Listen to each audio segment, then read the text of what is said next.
여러분 안녕하십니까? 백운기입니다. 김건희를 수행하는 행정관이 최재형 목사한테 받은 명품백, 김건희가 즉각 돌려주라고 말을 했는데 자신이 깜빡했다고 검찰에서 진술했다고 합니다.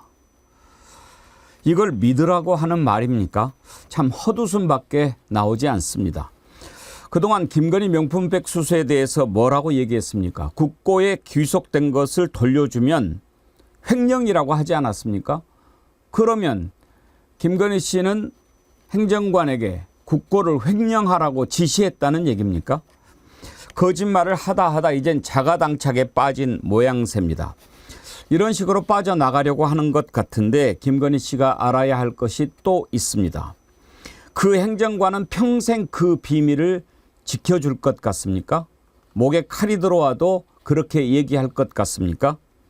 이제 김건희의 운명은 그 행정관 입에 달려버린 셈이 됐습니다.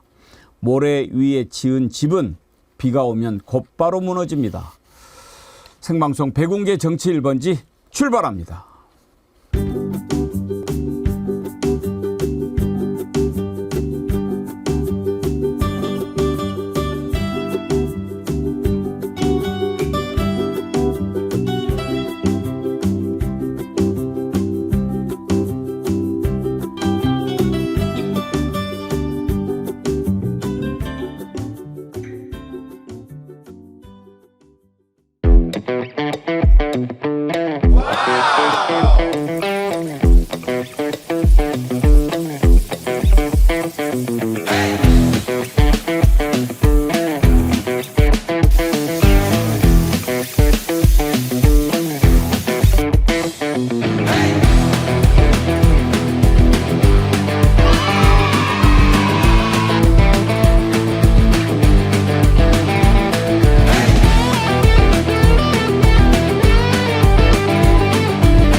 네, 오늘도 백운계 정치 1번지와 함께해 주신 여러분 진심으로 감사합니다.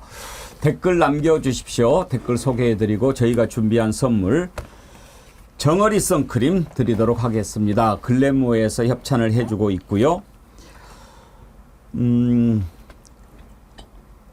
아까 최정환님께서 7월 11일 댓글 채택 됐는데 선크림이 안 온다. 생각해보니까 컴맹이라서 주소를 보내야 했는데 못 보낸 것 같다 라면서 댓글에 주소를 보내주셨는데요. 예, 제가 이쪽으로 전달하도록 하겠습니다. 댓글 선정되신 분들은 커뮤니티에 보면 주소가 있고요. 또 지금 여기도 주소 나가지요. 이쪽으로 주소 남겨주시기 바랍니다. 구독 꼭 눌러주시고요. 구독하신 분들 중에서 오늘 함께하고 계신 분들은 좋아요도 함께 해 주시기 바랍니다. 그리고 저희가 탄핵열차 차차차 챌린지 하고 있는데 어제는 이엘리와 친구들님께서 참여해 주셨습니다. 참 실력이 대단했지요. 친구분들께서 추임새도 넣어주셨다고 하는데요. 오늘은 새로운 버전의 챌린지를 먼저 소개하겠습니다. TV고님께서 만들어서 보내주셨는데 새로운 탄핵열차 차차차 들어보시죠.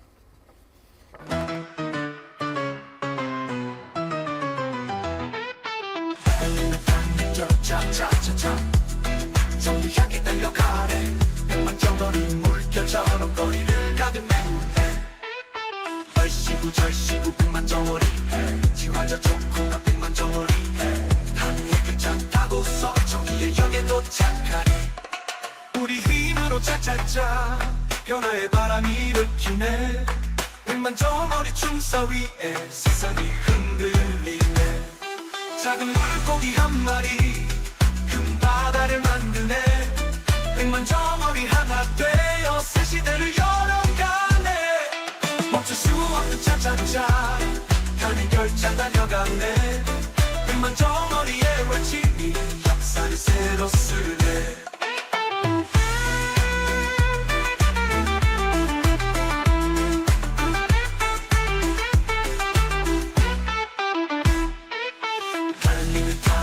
차차차차 정의를 향해 달려가네 백만정어리 물결처럼 거리를 가득 메우네 얼씨구 절씨구 백만정어리 지화자 좋구나 백만정어리 탄핵을 잡고서 정의의 연애 도착하리 우리 힘으로 차차차 변화의 바람이 일으키네 백만 정원이 춤사 위에 세상이 흔들리네 작은 물고기 한 마리 큰 바다를 만드네 백만 정원이 하나 되어 새 시대를 열어가네 작은 물고기 한 마리 큰 바다를 만드네 백만 정원이 하나 되어 새 시대를 열어가네 멈출 수 없는 차차차 간이 펼쳐 달려가네 백만 정원이의 외침이 역사를 새로 쓰네 백만 정원이의 외침이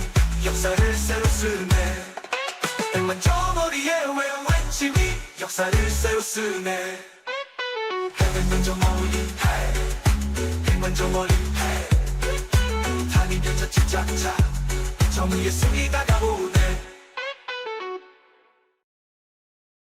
네. 박수 한번 보내주세요. 예. TV고님, 감사합니다. 완전히 새롭지요? 대단한 솜씨입니다. TV고님처럼 새로운 버전으로 챌린지 해주셔도 좋고요. 또 개사를 해서 보내주셔도 좋습니다. 지금까지 모두 10분이 참여해 주셨는데 시간 되는 대로 여러분께 소개해 드리도록 하겠습니다. 오늘 함께 하실 세 분 패널 소개합니다. 전현 전 더불어민주연합 대변인, 김성환 시사평론가, 김종욱 전 민주연구원 부원장 나오셨습니다. 어서 오십시오. 네, 안녕하세요. 대단하죠? 저 사고 날 뻔했습니다. 춤출 뻔했어요. 근데 예전에 그 노무현 대통령 후보님의 노란 셔츠 입은 사나이 입을 때 예. 엄청 국민들이 신났는데 이 노래가 아마 그 뒤를 이을 명곡이 되지 않을까 그런 생각이 들었네요. 전현 대변인님께서는 춤으로 한번 챌린지 해보시죠. 네. 참 어제 이 소식 듣고 여러분들 얼마나 황당하셨을까요? 김건희 모시는 행정관이 있죠. 윤 씨인가요? 윤모인가요? 유모. 예. 근데 최재형 목사한테 명품백 받은 거 그날 김건희가 바로 돌려주라고 그랬는데 자기가 깜빡 잊고 못 돌려줬다고. 그러면 지금 이제 막 생각하다가 어떻게 빠져나가지 해서 나온 거잖아요.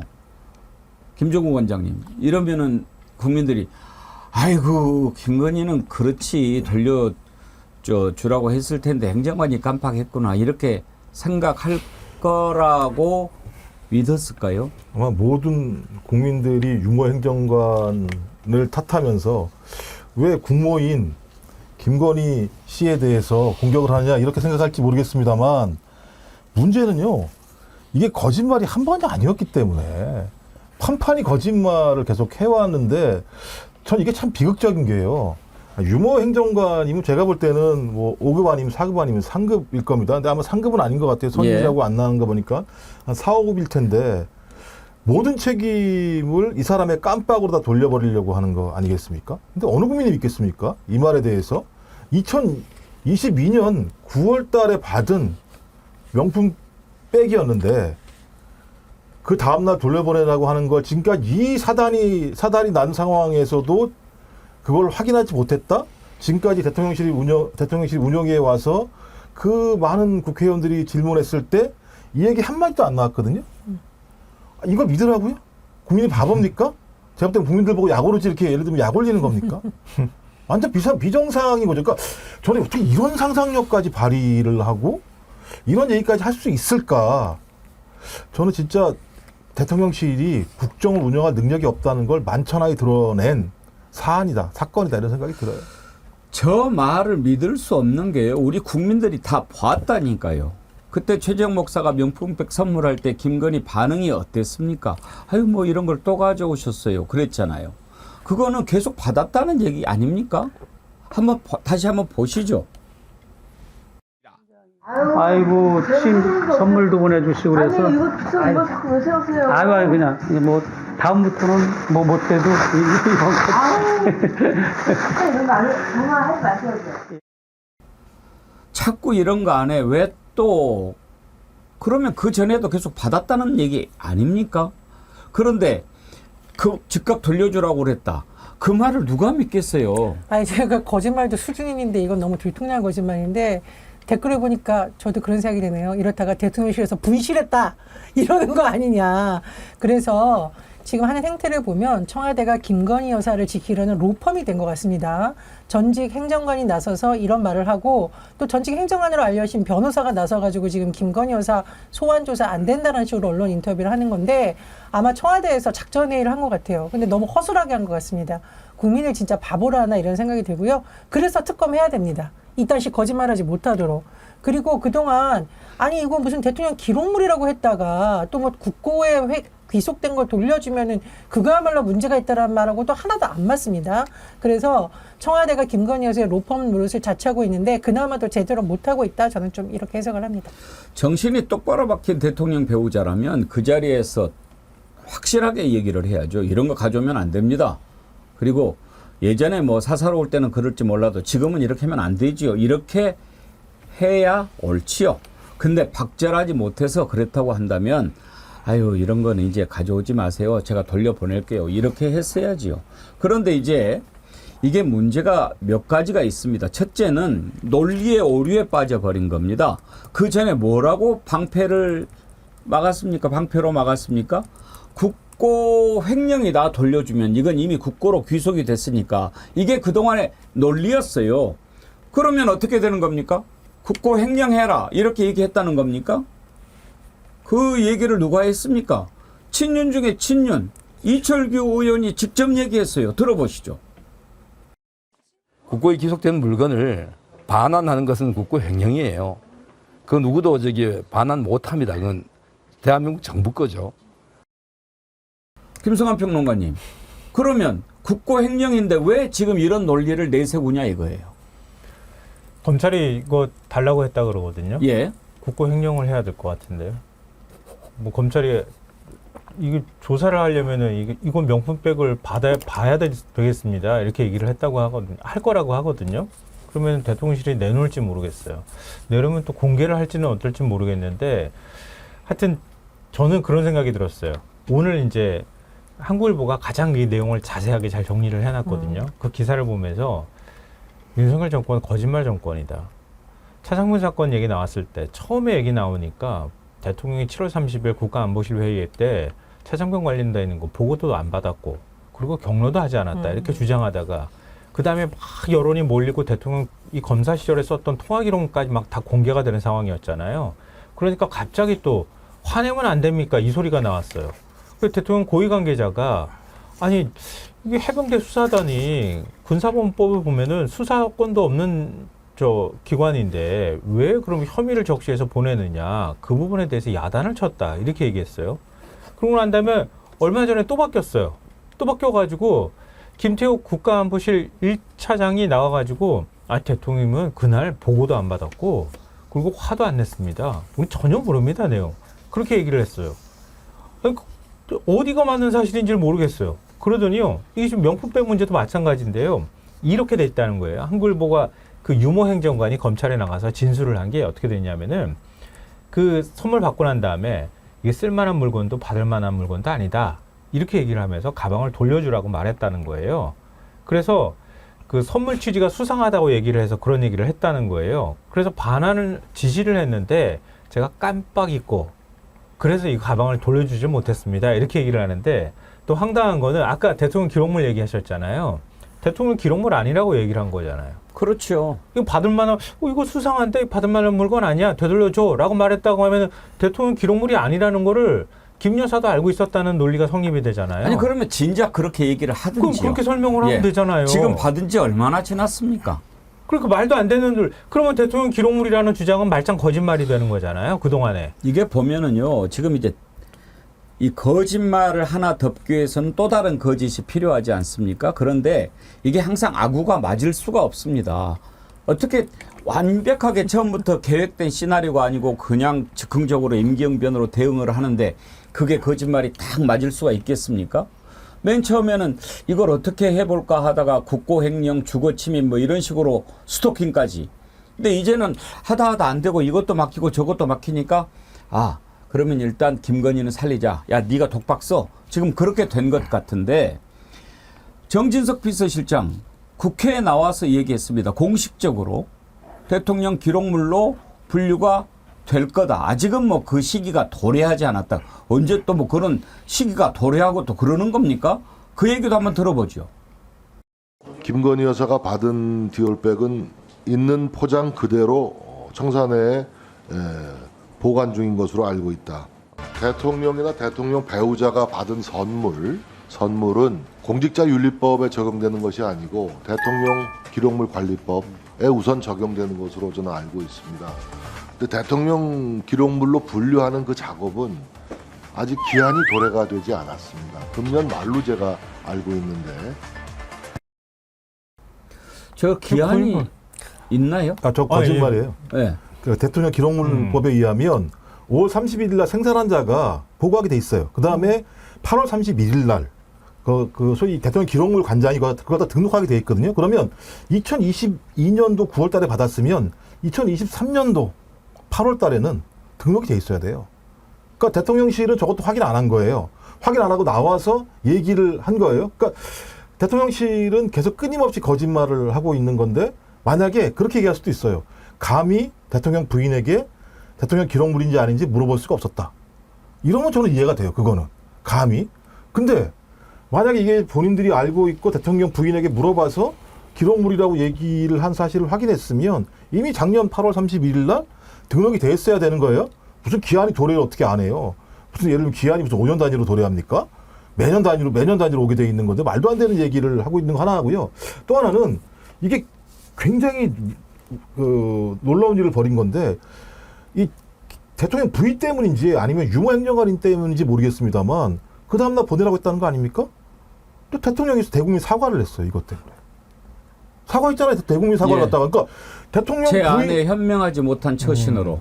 아까 웃긴 거잖아요. 다음날 돌려보내라고 한 거였잖아요. 현명하게 한 거잖아요. 그러니까 대통령한테 그 얘기 안 해가지고 국민 앞에 서가지고 제 부인이 그걸 받아서 죄송합니다라고 얘기를 했다라는 거잖아요. 이게 국가가 운영되는 방식입니까? 그리고 부인은 그걸 가만히 있습니까? 가서 얘기를 했었어야죠. 다음날 내가 원래 보내라고 그랬는데 그렇게 얘기하세요라고 얘기해야죠. 대통령이 왜 사과해야 되는 거예요? 이 정도 상황이면. 그러니까 제가 볼 때는 완전히 대통령 부인 하나를 살리기 위해서, 그러니까 지금 아까 말씀드렸던 임성근 사단장 하나를 살리기 위해서 이 난리가 나는 것처럼 대통령 부인의 디올백 하나의 사실을 숨기기 위해서 대통령이 자기들 말에 의하면 거짓말 사과를 하게 된 거예요. 대통령이. 이게 나랍니까? 근데 이게 정말 웃기는 건 뭐냐면요. 상황을 다시 재구성하면 이렇게 돼요. 2022년 9월 13일 날 최재형 목사가 디올백을 건넸잖아요. 그 디올백을 받은 다음에 김건희 여사가 그 행정관실 코바나 콘텐츠 출신 그때 그 사저팀에 속해 있었던 거예요. 이게 그 원래 사저 안에 코바나 콘텐츠 사무실을 유지했다고 하잖아요. 거기서 받은 거거든요, 가방을. 그래서 김 여사가 그걸 풀어보라고 시켰대요. 그래서 그걸 뭘 줬어? 이거 뭐 혼자 수상해. 그래가지고 풀어보라고 시키니까 명품백이 있는 거예요. 야, 그러니까 이건 쓸만한 물건도 받을 만한 물건도 아니야. 그러니까 돌려줘. 이렇게 얘기를 했는데 그 행정관이 깜빡 잊고 그걸 계속 그냥 뒀다는 거예요. 그러고 난 다음에 1년 2개월이 지난 11월 22일, 작년 11월 22일 관련 보도가 나왔잖아요. 그래서 김 여사 쪽에 이거 받은 적 있습니까? 그러면서 언론이 반론 요청을 한 거예요. 그러니까 얘가 어머 이거 내가 지금 제대로 이거 깜빡 잊고 이거 여사님이 하라고 했는데 이행을 안 했네? 그럼 그때 알았다는 얘기가 되는 건데요. 그래가지고 부랴부랴 대통령 관저에 있는 거를 대통령실로 옮겼다. 그렇게 얘기를 하고 있는 거예요. 근데 더 웃기는 건 뭐냐면 또 거짓말이라는 게 뭐냐면 사전은 저기 있잖아요. 저기 서초동에 있는데 교대에 있는 데잖아요. 거기에 코바나 콘텐츠 사무실에다가 깜빡 잊고 뒀다는 거거든요. 근데 사저를 옮기잖아요. 관저로. 옮기는데 코바나 콘텐츠에 있는 물건도 같이 옮겼는지 안 옮겼는지 모르겠어요. 그럼 그냥 사저에 두던가 아니면 코바나 콘텐츠 사무실에 두던가 해야 되는데 그걸 관저로 또 옮겨가지고 관저에서 보관하고 있었다는 거잖아요. 그럼 그 행정관이 그 명품백을 이삿짐 나를 때 같이 옮겼다는 얘기가 되는 거잖아요. 근데 깜빡 잊었다 그러면 옮길 때 여사님 제가 그때 깜빡 잊고 못 돌려줬네요. 그런 다음에 얘기 듣고 아이고 그래 빨리 돌려줘. 이렇게 말을 했어야 되는데 그걸 또 안 했다는 거 아니에요. 그리고 관저에다 갖다 놨다는 거예요. 놓고 썼는지 안 썼는지 모르지만 관자에다 두고 있다가 언론이 어떻게 된 겁니까? 받았습니까? 그랬더니 아이고 내가 또 깜빡했네. 그래가지고 다시 또 대통령실로 옮겨놨다는 거예요. 아니 뻔한 거짓말을 뭘 그렇게 논리적으로 구체적으로 반박을 그렇게 하십니까? 이렇게 해야 검찰이 무혐의 처분을 해줄 수 있거든요. 깜빡 안 했다는 거 어떻게 할 수 있냐면요. 책은 버렸잖아요. 그러니까요. 책은 버리고 갔는데 그 백은 가지고 갔다? 말이 안 되는 얘기를 하고 그리고 있잖아요. 향수도 받고 향수도 받고 다 최재형 뭐 또 받았다잖아요. 술도 주고 그랬잖아요. 그쵸? 그런 거는 그러면 또 어떻게 했을까요? 그것도 돌려주라고 수사 중이라서 했을까요? 말할 수가 없대요. 아이고 참. 아니 그러니까 이게 그런 거라는 거예요. 김건희 여사가 알선수재 얘기까지 나오니까 받을 의사가 있었느냐 없었느냐가 매우 중요하다는 거예요. 근데 김건희 여사는 받을 의사가 전혀 없었다고 하는 거를 입증하기 위해서 어떤 방식으로든 얘기를 하려고 논리적으로 앞뒤를 깨맞추려고 하다 보니까 이전에 자기들이 얘기한 걸 다 거짓말로 만들고 난 다음에 지금 검찰에 가가지고 얘기를 했다는 거예요. 이 얘기는 검찰이 무혐의 수순으로 그림을 짜고 맞추고 있는 과정이다 이렇게 봐야 되는 거예요. 근데 전혜연 대변인님, 저는 여기 어제 그 상황을 보면서 또 하나 이제 걱정되는 게요. 어찌됐든 김건희가 지금 이 나라 대통령의 배우자 아닙니까? 그 위치가 있지 않습니까? 그런 위치에 있는 사람이 이제 일개 행정관의 말 한마디에 운명이 달려버린 셈이 된 겁니다. 아, 내가 모든 책임을 지겠어요. 제가 돌려주라고 말씀을 하셨는데 깜빡 잊었어요. 이제 자기가 잘못을 다 책임지겠다는 것 아닙니까? 잊어버린 걸로. 김건희 씨가 이제 뭐 코바나 콘텐츠에서도 데리고 있었고 그걸 또 대통령실로까지 데리고 왔으니까 지금은 은인이죠. 근데 쭉 이렇게 지켜보셨지만 자기 목에 칼이 들어와도 그걸 지킬까요? 그러니까 지금 대통령실이 제가 굉장히 실력이 없는 로펌처럼 하고 있다는 게 이런 겁니다. 진실이 언젠가 다 밝혀지게 돼 있고요. 김건희 여사가 이 사람에게 이런 지시를 했던 문자라던가 뭐 이걸 증빙할 만한 게 아무것도 없어요. 진술만 있습니다. 진술은 얼마든지 덮어질 가능성이 있다라고 보고 또 이상한 거는 김건희 여사하고 한동훈 어쨌든 문자 지금 5건인데 더 있을 수도 있는데 어쨌든 이 5건에 보면 저는 이거 받고 직원에게 돌려주라고 했는데 그 직원이 깜빡 잊고 안 했어요. 저는 잘못이 없습니다. 이런 내용도 하나도 없습니다. 이건 진술 하나만이 있는데 제가 보기에 이 진술이 뒤엎어질 가능성이 충분히 있다라고 생각을 하고요. 그리고 또 하나 저는 어쨌든 지금 집권 여당의 전당대회가 좀 있으면 결과가 며칠 후면 나올 텐데 과연 국민의힘에서도 계속 김건희 여사를 감싸려고 할까? 오히려 내부에서 김건희 여사의 이 여러 가지 문제점에 대해서 혹은 그동안 숨겨왔던 문자, 김건희 여사가 친윤계에게 보냈던 문자가 그 안에서 터져나올 가능성도 있다고 봅니다. 아니 이게 그 똑같아요. 논리가 한동훈 위원장이 그랬잖아요. 그 문자 내용 막 공격받으니까 이거 다 공개하면 위험해진다 이렇게 얘기했잖아요. 내가 다 까면은 이 정권 다 위험해지는 거거든. 한번 까볼까? 이렇게 나오는 거란 말이에요. 지금 이 행정관도 똑같아요. 만약에 깜빡 잊고 지난해 11월 이 사실을 알고 안 돌려줬다는 거 알았는데 이런 의혹 제기가 있었다면 그때 행정관이 나와서 죄송합니다. 제가 그때 돌려줬어야 되는데 못 돌려줬네요. 이렇게 하면 어떻게 해야 되겠어요? 여론이 행정관 잘라버리라고 그랬을 거예요. 근데 행정관 못 자르고 있어. 지금도 옆에다 데리고 있는 거거든요. 이 얘기는 뭐냐면 아까 말씀하신 것처럼 자르면 나가가지고 얘기할 거거든. 거꾸로 말하면 그렇게 되는 거예요. 그러니까 한동훈도 똑같은 거예요. 한동훈 전당대회에서 당대표 못 만들면은 나 계속 잘라버리려고 이렇게 공작하면 나 확 다 불어버릴 거거든. 이렇게 얘기한 거예요. 그렇죠. 똑같은 이제 논리예요. 완전히 그 명줄을 쥐고 있는 거예요. 이제 행정관이. 네, 거꾸로. 저는 다음 얘기도 듣고 싶어요. 300만 원짜리 디올백은 다음 날 보내라 그랬잖아요. 예. 180만 원짜리 샤넬 화장품은 그 다음 날 돌려보내라고 얘기했는지 40만 원짜리 듀어스 27년산 위스키도 돌려보내라고 얘기했는지 이게 전 희한한 게 디올백도 수사 중인데 이 두 가지는 수사 중이어서 변호인이 얘기할 수 없다고 또 얘기를 해요. 그럼 디올백 수사는 끝난 건가? 근데 검찰이 참 친절한 양반들이에요. 압수수색 안 하겠다는 거 아니에요, 지금? 그냥 문서 보내가지고 받겠다는 거 아닙니까? 제가 볼 때 이건 충분히 저는 용산에 있는 검찰 라인들과 소위 수사하고 있는 검찰들과 얘기해서 다 맞추지 않고는 이렇게 나올 수가 없는 내용이라는 생각이 들어요. 우기짱님이요. 문자로 가방 찍어서 보낼 때 그럼 가져오지 말라고 했어야지. 뻔히 갖고 오는 거 알고 있으면서 문자 올 때 그때 가지고 오지 말라고 했어야지요. 당연히 그렇죠.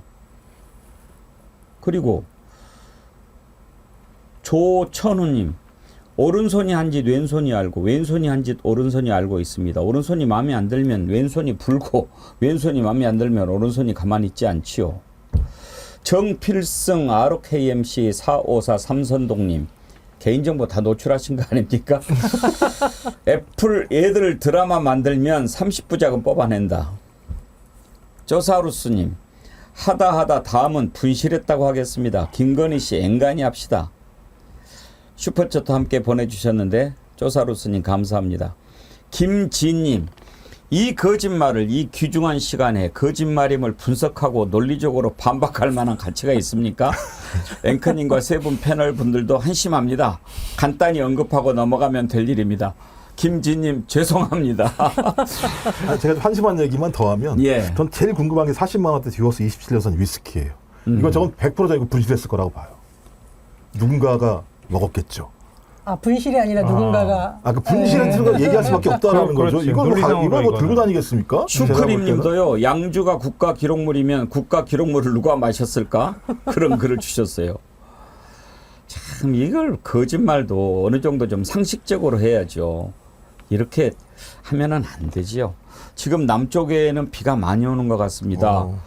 로운이 할미님, 여수 비 많이 오네요. 오랜만에 차분히 방송 애청 중입니다. 백만 정어리 늘 응원하면서 주변에 정어리 공유하고 있네요. 부산에도 비가 지금 많이 온다고, 분노의 비 같다고 부산이 대인님 보내주셨고요.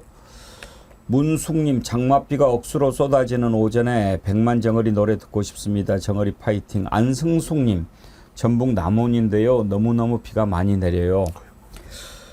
예, 이렇게 지금 비가 많이 오니까 1년 전에 호우 참사가 생각이 납니다. 어제가 오송 참사 1주기가 되는 날이었습니다. 그리고 오는 19일은 최혜병 순직 1주기가 되는 날이죠. 어제 오송 참사 유가족들이 모여서 추모 모임을 가졌는데 아직까지 정부로부터 이번 사고에 대해서 뭐가 잘못됐고 어떻게 됐다라는 설명 한마디를 못 들었다는 겁니다. 물론 사과 한마디 없었고요. 어제 뉴스를 보다가 참 가슴이 많이 아팠는데 MBC의 그 유가족 한 분이 당시 상황을 이렇게 담은 내용을 전해가지고 단독으로 보도를 한 걸 봤는데 그때 당시에 그 너무너무나 절박한 그런 상황을 보기가 참 힘들었습니다만 한번 같이 보실까요?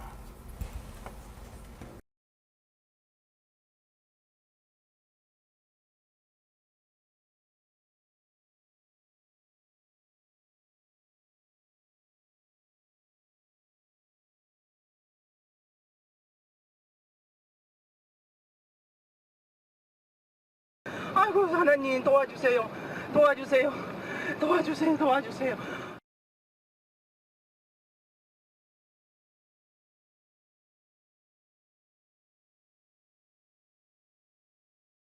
지하수에서 걸려버렸어. 여기 물 때문에 못 가.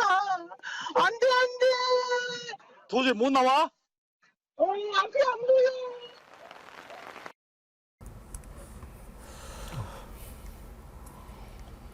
운전하고 있는 그런 부인과 남편이 통화를 하고 있는 장면까지 이렇게 나왔습니다. 얼마나 공포스러웠을까요? 지금 생각하면 그냥 차를 박차고 나와서 그 옆에 난간이라도 이렇게 나오셨으면 어땠을까 싶기도 한데 사실 또 저렇게 물이 들이차면 문을 열 수도 없는 상황이죠. 저런 일이 일어났는데도 지금 뭐 이용만 못하게 하고 있고 아무런 뭐도 발표도 없고 그렇습니다.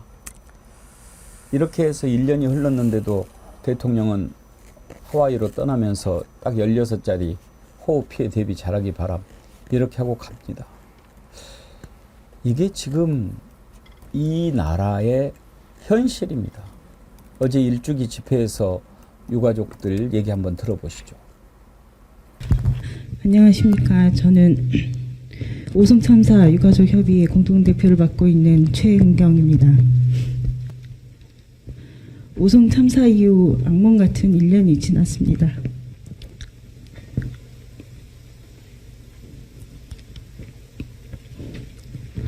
갑작스러운 참사로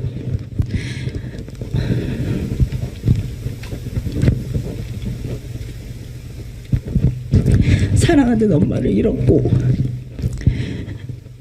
보고 싶고 그립고 또 그립습니다. 저희는 이렇게 이 자리에서 사랑하는 가족을 떠나보내야만 했습니다. 참사의 유가족이자 피해자 가족으로 거리에 나서야 하는 현실이 너무나 기가 막히고 힘이 듭니다. 참사 이후 국조실 감찰 결과가 발표되고 수사본부가 꾸려질 때만 해도 진상규명도 최고 책임자 처벌도 해를 넘길 거라 생각하지 못했습니다. 오송 참사로 14분의 생떼 같은 시민이 돌아가시고 16분의 생존 피해자가 발생했는데 진상규명과 관련해서는 지난해 오송 참사 사고 당일에 모든 것이 멈춰 있습니다. 사회적 재난 참사에 정부와 지방 정부는 없었고 지금도 마찬가지입니다. 전혜연 대변인, 왜 이렇게 그 국민들의 눈물이 마르지 않는 일이 계속될까요? 저한테도 사실은 제가 지난번에 출마했을 때 늘 2가지 색 리본을 달았는데요. 노란색과 보라색입니다. 노란색은 세월호 참사, 보라색은 이태원 참사, 그리고 어제는 녹색 리본을 달고 나오셨다고 합니다. 녹색 리본이 그 왜 충북청 청주시 상징이 녹색이었다고 해요. 그래서 국민의 생명과 안전을 제대로 지키지 못하는 지자체와 정부를 질타하는 의미로서 오히려 녹색 리본을 달았다고 하는데, 이 리본이 몇 개로 늘어나야 이런 일이 멈추냐라는 말을 유가족들이 하셨습니다. 그래서 정말 이 정부가 제대로 정신을 차리고 지금 해야 될 일이 뭔지를 좀 살펴봐야 되는 시점이라고 정말 생각이 들고요. 유가족들이 거듭 국정조사 촉구를 하고 있습니다. 그런데 국회가 지금 제대로 일을 못하고 있어요. 여당은 툭하면 본회의 파행시키고 회의장에서 뛰쳐나가고 고함 지르고, 이게 야당이 여당을 막기 위해서 하는 게 아니라 여당이 김건희 여사와 최혜병 사건 특검에 대한 진실을 가리기 위해서 국회를 파행시키고 있는 모습인데, 그러면서 무슨 논평으로 국민의 생명과 안전을 지키겠다는 국민의힘 논평에 나와서 제가 진짜 어이가 없다라고 그랬거든요. 그래서 유족들이 지금 피눈물을 흘리고 있는 상황에서 국민의힘 의원들이 목소리를 들어야 되고요. 또 그 뉴스를 보니까 대통령실이나 이런 데서 이제 근조화환도 보내지 않아서 이런 참사에 대해서 대통령이 과연 관심이 있느냐라고 또 유족들이 절규를 했다라고 합니다. 김건희 여사와 윤석열 대통령이 지금 자꾸 해외 순방 다닐 때가 아니라 최근에 여러 가지 일어났던, 특히 윤석열 정부에서 발생했던 참사에 대해서 하나하나 짚어보고, 특히 지금 폭우로 인한 피해가 벌써 막 소식이 전해지고 있잖아요. 거기에 좀 몰두해야 된다고 생각을 하고요. 대통령실은 김건희 여사 지키는데 전력을 쏟을 게 아니라 참사가 발생하지 않도록 유가족들을 위로하고 근본적인 원인을 짚어야 된다고 생각을 합니다. 이 정부의 국정 철학 한마디로 제가 어젯밤에 곰곰이 고민해봤어요. 도대체 뭘까? 건인이즘. 김건희 여사 지키는 데만 몰두하고 있다. 국민도, 민생도, 안전도 관심이 없는 것 같아서, 그래서 저는 탄핵 열기 더 높아질 거라고 생각합니다. 근데 이게 그 오송 참사 같은 경우에는 지자체 책임이잖아요. 뭐 올라간다 하더라도 이게 지금 그렇게 진상규명 못할 일입니까? 아직까지도 유가족이 진상규명 해달라고 요구할 일입니까? 이태원 참사 100번 양보해가지고 서울에서 일어난 일이라고 치고 대통령실 가까운 곳이었기 때문에 여러 가지로 자기 정권 유지를 위해서 그랬다고 칩시다. 오송 참사는 그것도 아니잖아요. 근데 아직도 유가족들한테 저런 소리를 들어야 되니까 너무 답답하고요. 이게 권력을 쥐면은 이렇게 되는 것 같아요. 그러니까 충북도도 마찬가지고 청주시도 역시 마찬가지인데요. 그러니까 다 책임 회피만 하려고 하고, 그리고 윗선은 전부 책임 안 묻잖아요. 밑에 하고 공무원한테만 책임 묻잖아요. 이태원 참사도 똑같거든요, 지금. 책임을 질 사람들이 책임 안 지려고 하니까 나타나는 현상이기도 하다는 생각 들어요. 자기들한테까지 책임 오려고 하는 거 막으려고. 이 기본적으로 정권을 유지할 자격이 없는 사람들이에요. 아까 그 참혹한 영상을 보셨는데 박일권님께서 저분 제 후배이고 장례식에도 갔습니다. 눈물이 나네요. 그러셨는데 그러셨군요. 이즈라엘님, 생존자분 트라우마로 직장까지 그만두셨다고 안타깝네요 그러시는데 예 어제 보니까 가까스로 살아나신 분인데 창고 관련된 일을 하신다는 거예요. 그런데 창고에 이렇게 들어가면 그냥 이렇게 갇히는 느낌. 그게 자꾸 연상이 되고 강박이 생겨서 결국은 회사를 그만두셨다고 그렇게 얘기를 하더라고요. 지금 이런 상황인데도 저는 지난번에 나토 이번에 이제 다녀오지 않았습니까? 그럴 때 하와이에 이틀씩 머무는 것을 보면서 정말 좀 화가 많이 났더랬습니다. 대통령을 이렇게 모시고 또 그렇게 받드는 사람들 입장에서 보면 어떻게 해서든지 대통령 기분 좋게 비위 맞추려고 하게 되죠. 일정을 짤 때 아이고 그동안 너무 힘드셨는데 미국 가는 길에 하와이에 들러서 머리 좀 식히고 가시죠. 이렇게 해서 일정을 짰다고 합시다. 정신 똑바로 박힌 대통령이라면 야 지금 나라가 이런 상황 아니냐. 그리고 뭐 나라 걱정은 이제 애당초 안 한다고 치면 눈치라도 있어야죠. 지금 이런 상황에서 우리가 하와이에 들렀다 가면 국민들이 뭐라고 생각하겠냐. 어? 네 마음은 알겠다만 바로 가서 저 내가 좀 고생하더라도 그렇게 좀 짜라. 이렇게 해야죠. 그리고 아닙니다. 뭐 직항으로는 좀 어렵고 시간도 맞춰야 되니까 하와이를 경유해야 됩니다. 그러면은 하루만 해라. 그걸 이틀이나 가요. 미국 가기 전에. 아니 김종 원장님 청와대에 계셨지만 미국 방문하고 그럴 때 하와이에서 이틀씩 머무는 경우가 있었습니까? 머물러 될 이유가 없죠. 그리고 그 행사 자체가 나토 정상회의에 가는 거라면 사전 준비 작업들을 충실히 해야 됩니다. 그러니까 지금 상황은 특히 우크라이나 전쟁 문제와 관련해서 나토 차원에서 우리 정부에게 무기 공급을 요구하는 상황이고 그다음에 또 인도태평양 전략 때문에 한국과 일본에게 아주 지대한 예를 들면 개입을 갖다 요구하는 상황이거든요.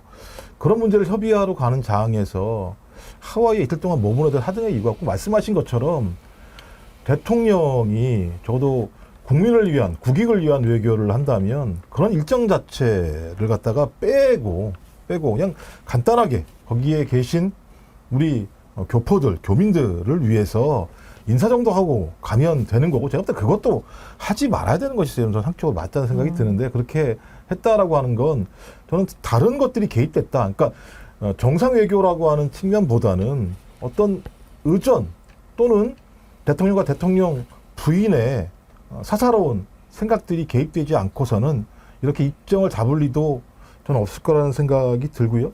말씀하신 것처럼 제가 MBC 뉴스는 본방을 못 보더라도 꼭 뉴스는 나중에 챙겨보는데 저 뉴스 오송 참사 뉴스만 안 봤어. 못 보겠더라고요. 예. 저걸 보면 할 수 있는 게 아무것도 없고 볼 수밖에 없는 상황이고 또 생각나는 게 또 이런 얘기 했을 수도 있을 것 같아요. 이런 문제로 중국 도지사한테 책임 물으면 누가 도지사 하겠냐 이런 얘기 들을 것 같다는 느낌도 들고 그다음에 제가 알기로 이게 원격적으로 차단하는 기술 같은 게 있대요. 그 지하도로 갈 때. 근데 예산 배분이 제대로 안 돼가지고 지금 안 되고 있다는 얘기를 들었거든요. 그러니까 저는 이런 걸 보면서 국민의 생명과 안전에는 아무런 안중에도 없는 정권. 그러니까 아까 그 이분들 유가족분들도 대한민국이 각자 도생이 되는 나라가 아니었으면 좋겠다라고 말씀하셨는데 이미 각자 도생의 나라가 되어버렸고 스스로 자기를 지키지 않으면 안 되고 저런 것 때문에 온 국민이 또 예를 들면 독재 트라우마를 부분적으로 받게 되는 세상으로 가는 것. 그러니까 절망적인 거죠. 많은 국민들 입장에서는 뭐 걸어다니는 것 자체가 위협이고 공포이기 때문에요. 코드 M님이 윤석열 부부 신혼여행을 하와이로 갔으니 리마인드 여행이네요. 아 윤석열 신혼여행을 하와이로 갔더래요? 저 별로 알고 싶지도 않습니다. 그런 거. 그래서 한번 가보자 그랬는가? 이런 상황인데 부산이 대인님이요. 오늘 나오면서 거리 풍경을 봤습니다. 한 집 건너 임대. 버티기 들어갔던 자영업자들 지금 몰락하고 있는 것 같습니다. 이런 글을 주셨는데요. 부산만 그렇지 않습니다. 지난해 폐업 신고를 한 사업자가 역대 최대치를 기록했습니다. 100만 명에 육박합니다. 국세청이 밝힌 지난해 폐업 신고한 사업자 개인 법인 앞에서 98만 6,487명인데 1년 만에 11만 명 넘게 증가했습니다. 이건 역대 최대인데요. 2020년부터 22년까지 80만 명대 유지하다가 지난해 100만 명 가까이 크게 늘었고 금융위기 때 이후 두 번째로 많은 규모라고 합니다. 소매업 폐업이 27만 6천 명으로 가장 많았고 폐업한 이후에 일자리를 다시 구하지 못하는 사례도 늘어서 올 상반기 기준 월 평균 실업자가 91만 8천 명, 1년 전보다 약 7% 늘었습니다. 이 가운데 자영업자로 일했던 사람이 월 평균 2만 6천 명, 1년 사이에 23% 넘게 급증했는데 증가율이 전체 실업자의 3배 이상입니다. 이런 상황입니다. 지금 우리가 이채양명주 외치고 그것 빨리 해결이 돼야 된다라고 하는데 그 이채양명주 소리도 지금 귀에 안 들어오는 분들이 이렇게 많다는 겁니다. 당장에 지금 문 닫아야 되고 먹고 사는 걸 걱정해야 되는 그런 분들이 많이 이렇게 많다는 거 아닙니까? 그래서 단돈 25만 원이라도 빨리 좀 저기 해주고 이자라도 유예해주고 이렇게 하자고 그러는데 그거를 그러면은 10억 100억씩 주지 뭐 이런 얘기를 하고 있어요. 지금 이제 자영업자는 계속 위기를 맞고 있고 또 하나 주목해야 될 부분이 이제 가계부채이거든요. 정말 이거 우리 경제를 무너뜨리는 시한폭탄이고요. 서민들을 신용불량자라던가 가정을 붕괴시키는 가장 위험한 신호로 보통 자영업의 붕괴 그리고 가계부채 폭탄 문제를 뽑는데 지금 이게 두 가지가 다 심각하다고 대다수 전문가들이 지적을 하고 있습니다. 그래서 정부에서 제대로 된 지원책도 내놓지도 못하고 야당에 대해서 비아냥거리기만 하고 있는데 제가 보니까 윤석열 정부가 정말 경제 무능에 있어서는 역대급이라는 생각이 듭니다. 지금 여러 가지 문제가 계속 터지고 있는데 제대로 방어를 못하고 있고 최근에 보수 언론에서 주목하고 있는 것은 집값입니다. 집값도 지금 오르락내리락 하는데 정부의 대책이 왔다 갔다 한다. 또 하나 좀 경제지에서 주목하는 부분은 농산물과 관련된 부분인데요. 이 부분에 대해서 정부가 지원책에 대해서 오락가락하면서 지금 뭐 밥값 물가, 집값, 자영업 문제, 가계부채 총체적으로 모든 부분에 있어서 서민들이 체감하는 문제가 터지고 있다라고 합니다. 그래서 정부 여당이 이렇게 무능한데 정신을 차리고 국정의 어떤 한 축으로서 여당이 제대로 역할을 하든지 아니면 윤석열 대통령이 지금이라도 서민들의 이 피눈물 나는 현실을 보고 어디에 초점을 맞춰야 되는 건데 저는 모든 부분에서 지금 다 붕괴되고 있다라고 생각을 하거든요. 그래서 저는 아까 뭐 탄핵 노래 나올 때 농담만 진담만으로 춤을 춰야 되냐라고 했는데 많은 국민들이 너무나 절박한 심정으로 이 탄핵 릴레이에 동참을 하고 있다는 생각이 듭니다. 윤 대통령이 생각하는 것 자체가 잘못된 거예요. 지금 7월 3일 날 하반기 경제정책 방향 및 역동경제 로드맵 발표가 있었잖아요. 그때 회의 때 윤 대통령이 직접 참석했거든요. 하반기 경제정책 운영 방향을 정하는 회의예요. 이게 굉장히 중요한 회의인데요. 그 자리에서 이렇게 얘기했어요. 코로나19 시기에 소상공인 영업은 제한하면서도 무분별하고 과도하게 대출을 지원한 게 지금 소상공인이 겪는 어려움의 근본적인 원인이다.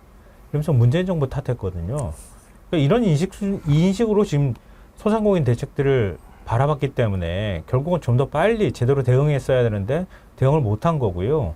이재명 대표가 그랬잖아요. 민생회복지원금 13조 얘기를 했었는데요. 그거 다 안 지원해도 좋으니까 지금 소상공인 어떻게 해서든 돈을 좀 늘려줄 수 있게 하는 방법, 소비를 좀 더 크게 키울 수 있는 방법을 고민해야 된다. 왜냐하면 지금 국내 내수가 다 침체되어 있거든요. 수출은 좀 살아났다 하더라도 내수가 침체되면서 결국 국민들이 고금리나 고물가 이런 것들 때문에 돈을 안 쓰는 거거든요. 그래서 가뜩이나 소상공인들이 많은 상황에서 소상공인들이 1인 사업자들이 사실상 줄폐업을 하고 있는 상황이란 말이에요. 그럼 대책이 뭐예요? 정부가 내놓은 대책이라고 지난번에 25조 뻥 튀겨가지고 실제로 1조 원도 더 투자 안 하는 건데 그거 가지고 내놓은 대책이 뭡니까? 문 잘 닫게 해주는 거예요. 문 잘 닫게. 문 잘 닫으면서 문 닫게 해주면서 그동안에 지금 빚 채무 조정해주거나 아니면은 이자 조금 면제해주거나 연체한 거 좀 더 대출 기간 늘려주는 거 수준밖에 안 되는 거예요. 이거 가지고 어떻게 합니까? 그러면 소상공인들이 문 닫고 어디로 갑니까? 지금 다 실업자로 내몰리고 있다는 거거든요. 그러면 이 소상공인들이 갈 수 있도록 일자리를 더 늘려주면 될 거 아니에요. 그러면 자연스럽게 소상공인들이 굉장히 많은데 그 구조조정 돼가면서도 소상공인들이 제대로 된 일자리로 가게 해줘야 되잖아요. 그게 정부가 하는 기본적인 세트예요. 움직여야 될 움직이는 방향인 건데 지금 일자리를 늘려주는 어떤 노력을 하고 있습니까? 안 하고 있잖아요. 그냥 세금 깎아주고 법인세 깎아주면은 기업들이 나중에 일자리 늘리고 기업 잘 되면은 그러면은 그거 다 내려갈 겁니다. 이런 소리 하고 있잖아요. 한가하게. 그러니까 더 답답한 건 기재부 때문에 그렇습니다. 기재부가 7월 달에 뭐라고 그랬냐면요. 일자리 최고로 증가했다 이렇게 얘기를 했어요. 일자리가 최고로 증가하면 내수가 붕괴될 수가 없습니다. 오죽하면 조선일보가 내수가 문제라고 지금 계속 정부에게 문제 제기하고 있는데 기재부는 일자리가 늘어났다고 얘기하는데요. 일자리 어디가 늘었느냐? 70대 이상 일자리가 왕창 는 거고 나머지는 다 줄어들고 있는 상황이거든요. 어제 뉴스 보니까 청가문상부를 인터뷰했더니 야, 이런 거 처음 봤습니다. 제사상에 사과 3개, 배 3개 올렸는데 이제는 하나씩 올린다는 거예요. 돈이 없어서. 아니 그러면 3분의 1 동강이 난 거잖아요. 그러니까 3분의 2가 다 사라져버린 거잖아요. 그런 내수 붕괴 상황에서 내수를 살리기 위해서 야당이 제안한 것 같다가 한 발을 걷어차잖아요. 인플레이션이 일어날 수밖에 없다고 얘기하는. 저는 기재부와 대통령의 발상이라면 앞으로 우리는 더 허리띠를 졸라매거나 아니면 지금 하고 있는 자영업을 청산하거나. 근데 청산하면 뭐 하겠습니까? 일자리가 없는데 어디로 갈 데가 없는 거예요. 그러니까 완전 빚더미 속에 쌓일 수밖에 없는 상황인데 대통령은 2박 5일이라면서 말씀하신 것처럼 하와이 가서 저렇게 하고 앉아 있습니다. 그러니까 제가 볼 때 절망적이에요. 저는 코로나 때, 그러니까 코로나 이전에 그 1997년 IMF 위기, 2008년 금융 위기, 지금은 그런 것도 아닌데 이런 일이 벌어지는 상황은 정부의 무능, 그 다음에 기재부가 눈 감기, 충성하기 라고 외에는 달리 설명할 방법이 없는 상황이에요. 이향님께서요. 무능하면 능력자들 말을 들으면 됩니다. 어제 더워서 냉면이라도 만들어 먹으려고 오이살 아파트 근처 마트 갔더니 오이 딱 4개 남았는데 그것도 상품 가치도 없는데 하나에 1,000원이었습니다. 결국 오이 없이 먹었어요. 아이고. 오이 없이 먹는 냉면. 참 힘드시죠. 컴이랑님. 저도 자영업 8년 만에 폐업 예정입니다. 직원들 인건비 주고 나면 제 몫은 하나도 없어요. 코로나 때보다 더 힘드네요. 쪼사루스님. 길가에는 일이 없어서 배고픔을 참고 정차 중인 화물차가 늘어나고 있는 현실입니다. 정어리 절찬이 모집 중님. 저도 며칠 전 아버님 기일이었는데 사과 하나 배 하나씩 올렸습니다. 마음이 안 좋더라고요. 송어기님. 어차피 망한 나라 크게 한번 망해야 국민들이 정신 차리죠. 아유 그래도 송어기님 이건 아니죠. 정말 나라가 망해가고 있습니다. 망해가고 있는데 이걸 어떻게 해야 될까요? 우리가 정부 여당 이렇게 하지 않습니까? 그러니까 이 당의 역할은 뭡니까? 민심을 정부에 제대로 전달하는 채널입니다. 정부가 일을 제대로 할 수 있도록 당에서 뜻을 전해줘야죠. 그런데 지금까지 여당이 그 일을 제대로 했습니까? 할 수가 없었죠. 왜? 용산에서 생각하는 것과 다른 민심을 전해야 되는데 그런 일을 하려고 하는 사람이 당 대표를 하려고 그러면 너 안 돼. 이 사람 시켜. 너 안 돼. 이 사람 시켜. 계속 그렇게 해왔는데 어떻게 그 앞에 가가지고 지금 잘못하고 있는 겁니다라고 얘기할 수 있겠습니까? 지금 이제 그나마 계속되는 비대위원장 끝내고 이제 대표를 한번 뽑겠다고 하는데 지금 하는 꼴을 보면 그 전보다 더 망가졌으면 망가졌지 잘 될 것 같지가 않습니다. 지금 당이 어떻게 해서 이 잘못 가고 있는 정부를 바로 잡아보겠다라는 얘기 한마디는 없고 너 문자 받았는데 왜 답장 안 했냐 그것이 아니다 이 얘기만 하다가 이제는 너 일부러 총선 졌지 이런 얘기까지 합니다. 이게 무슨 코미디입니까? 어제는 또 싸움박질까지 해요. 난장판도 이런 난장판이었습니다. 한번 보시죠. 진정해 주십시오. 진정해 주십시오. 우리 국민의 힘이 국민들께 보여드려야 할 모습, 이런 모습이 아닙니다. 우리는 이런 상태에서 우리가 그 길로 가야 합니다. 국민들께서 우리가 원하시는 게, 우리에게 원하는 건 바로 그런 모습입니다. 통해서 정답을 찾아가는 저렇게 싸울 때 한동훈 목소리가 들리는 거 보니까 김성환 평론가님, 한동훈 후보가 발언할 때 저런 일이 일어나는 모양이죠. 네. 한 후보가 단상에 올라서 연설을 시작한 지 2분 만에 저런 일이 벌어지기 시작했거든요. 그러니까 저 다른 후보를 지지하는 일부 청중이라 그러는데 원희룡 후보, 원희룡 이렇게 모자 쓴 사람이 호랑이 옷 입은 사람이라고 하던데요. 배신자 꺼져라 막 이런 말을 반복해서 외쳤다고 하는데요. 그게 발단이 돼가지고 한 후보 지지자하고 그 다음에 다른 후보 그 지지하는 지지자들 사이에서 몸싸움이 벌어지고 한 청중이 플라스틱 의자를 막 집어던지려고 하는 장면. 오늘 신문 일면에 막 대문자가 실렸어요. 의자 이렇게 집어던지려고 하는 장면이. 그렇게 하면서 막 시끄러워지고 한 후보는 또 거기서 한가하게 자 우리는 뭐 하나가 돼야 됩니다. 뭐 앉아주십시오. 뭐 이런 얘기를 하는데 이걸로 그냥 끝나지 않았던 것 같고요. 저러다가 일단 소동은 마무리됐는데 연설장 밖에서도 욕설 주고받고 몸싸움이 막 벌어지는 이런 일이 벌어졌다고 합니다.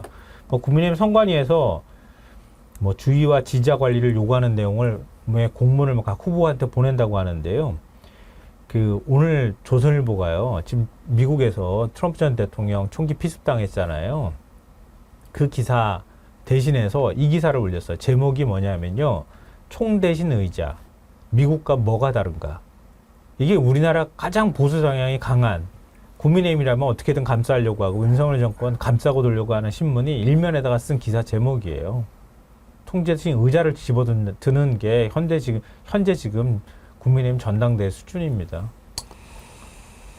아까 우리가 폐업 얘기했는데 피스킴님이 폐업도 못합니다. 소상공인 대출받은 거 폐업하면 일시불로 상환해야 합니다. 죽고 싶습니다. 그러셨어요. 네, 맞습니다. 상환하지 못하면 안 되는 거니까요. 제가 뉴스를 보니까 좀비 자영업자 이런 표현이 나오더라고요. 지금 말씀하신 상황이 딱 그거거든요. 이러지도 저러지도 못하는 겁니다. 장사를 접자니 철거비라든가 여러 가지 대출금 일시 상환 문제가 있고 계속하자니 빚은 더 늘어날 것 같고. 그런데 아까 우리 김성환 평론가님 잘 짚어주셨는데 왜 이런 좀비 자영업자가 계속 생기는가에 대해서 정부가 들여다보고 내수진작이라든가 당장 중소 소상공인들의 숨통을 트워줄 수 있는 대책을 마련하는 게 아니라 그래? 그럼 빨리 철거하면 되잖아. 이런 식의 접근을 지금 하고 있다라는 겁니다. 그래서 지금 소상공인하고 자영업자들이 여당하고 정부를 보면서 정말 입에 담기 어려운 욕을 한다. 그리고 이제 제가 대구에서 오신 분하고 대화를 해봤거든요.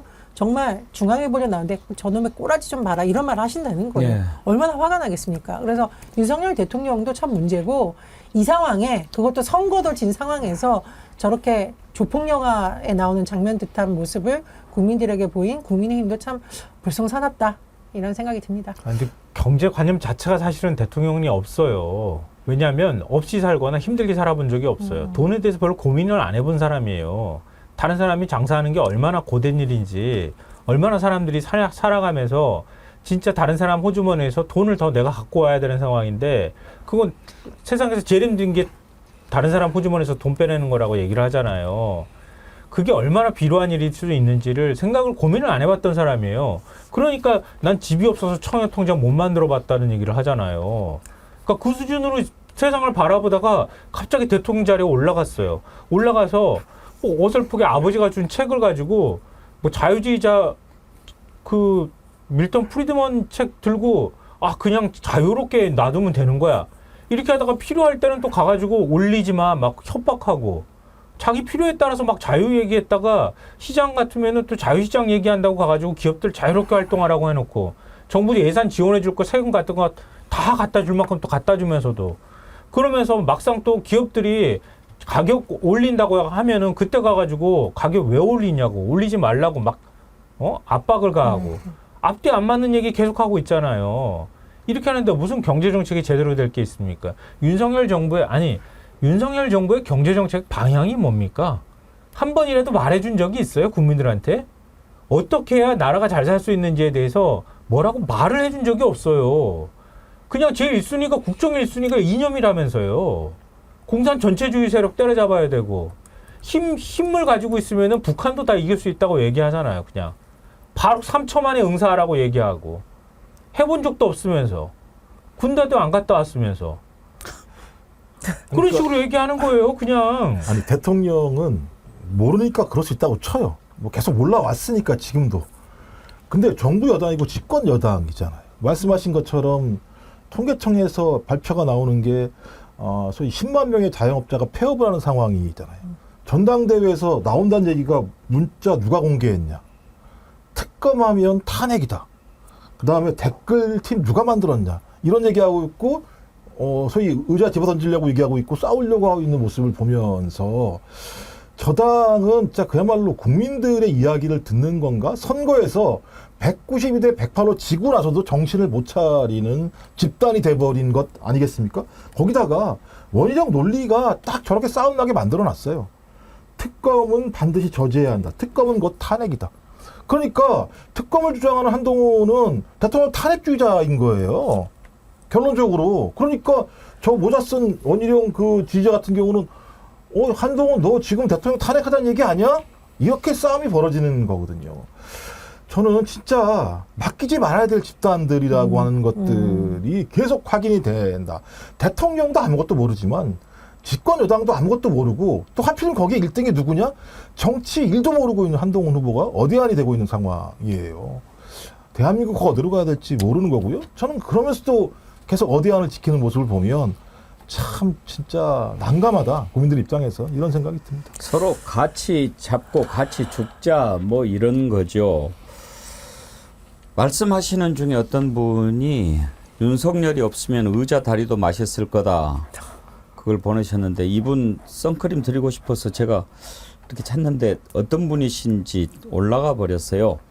이 글 올리신 분 신고해 주십시오. 자진 신고. 그러면 제가 선크림 드리도록 하겠습니다. 아주 재미있는 글을 주셨는데. 근데 이제 과연 선거, 이 전당대회가 끝난 뒤에 어떻게 될까를 보는 것도 상당히 관전 포인트 중에 하나가 될 것 같습니다. 지금 이제 댓글팀 논란이 나오지 않습니까? 논란이 불거진 건 그렇습니다. 김건희가 한동훈한테 보낸 문자에 제가 댓글팀을 활용해서 뭐 이렇게 했다고 그러는데 전혀 사실이 아닙니다. 그렇게 얘기를 한 거죠. 그러면 김건희가 댓글팀을 운영했다는 얘기인데 그런 쪽으로 불똥이 튀려고 하니까 그걸 이제 또 막는다고 장해찬이 댓글팀은 한동훈이도 운영을 했어요. 그렇게 얘기하는 거예요. 그러면서 이제 그러면 양쪽 다 이제 댓글팀을 운영. 만약에 이게 사실로 드러나면 이건 매우 중요한 문제가 되겠지요. 그러면 만약에 댓글팀을 운영했다. 한동훈이 그걸 운영을 했다. 법무부 장관 때도 했고 사적으로도 했다. 이게 이제 어떤 문제가 되는 겁니까? 증거들이 하나 둘 나오기 시작합니다. 댓글팀 운영한 근거를 이렇게 한번 좀 보여주시겠습니까? 그 사례가 있는데 이걸 보면 서로 이걸 보면 막 비슷한 글도 많고 오탈자까지 똑같다고 그래요. 김성한 평론가님. 그러니까 이게 502개가 네, 양문석 의원이 공개를 예. 한 내용이잖아요. 그러니까 한동훈 법무부 장관이 취임한 이후부터 시작해가지고 댓글이 24개 계정에서 한 8만 개 정도인가요? 작성이 됐다 이렇게 얘기를 하고 있고요. 그 중에서 상당수의 댓글에서 저렇게 오탈자까지 똑같고 저런 댓글이 거의 초단위로 올라왔다 이렇게 얘기를 하고 있거든요. 이게 달리 말하면은 24개 계정에서 저렇게 많은 댓글을 쓸 수 있다는 얘기는 우리가 흔히들 말하는 것처럼 매크로 돌렸다는 의심을 할 수밖에 없는 상황인 거예요. 근데 아시다시피 드루킹 사건 다 기억하실 거 아니에요. 근데 더 사실 좀 웃기는 건 뭐냐면 드루킹이 특검으로 나온 거예요. 그게. 그러니까 특검 수사한 거거든요. 검찰이 수사할 때 드루킹 특검을 받아가지고 특검으로 한 거거든요. 그렇게 해서 댓글팀 확인됐다. 이렇게 해가지고 그때 얼마나 많이 국민의힘에서 비판했습니까? 근데 지금 똑같은 일이 벌어졌다? 도저히 믿을 수가 없는 거고요. 만약에 있다고 하면 똑같이 의율해야 될 상황이다. 똑같이 처벌해야 된다. 이런 생각이 들어요. 이 댓글팀을 운영을 하면 어떤 문제가 있습니까? 일단 김경수 전 경남도지사 같은 경우는 네이버 업무 방해죄가 예. 걸린 거죠. 그러니까 네이버의 업무를 방해. 그러니까 전 이것도 참 유례가 없는 일입니다만 그 기준으로 따지면 한동훈 법무부 장관 또는 김건희 씨가 댓글팀을 운영했다라는 사실들이 밝혀진다면 어떤 형태로든지 벌써 24개 계정으로 6만 개 정도의 댓글을 올렸다고 얘기를 하는 거니까 어디에 올렸는지 모르겠습니다만 어디에 올렸건 그 포탈에 대한 업무방해가 되는 것이고, 한동훈 장관 같은 경우는 법무부 장관 시절에 이런 행위를 한 거 아니겠습니까?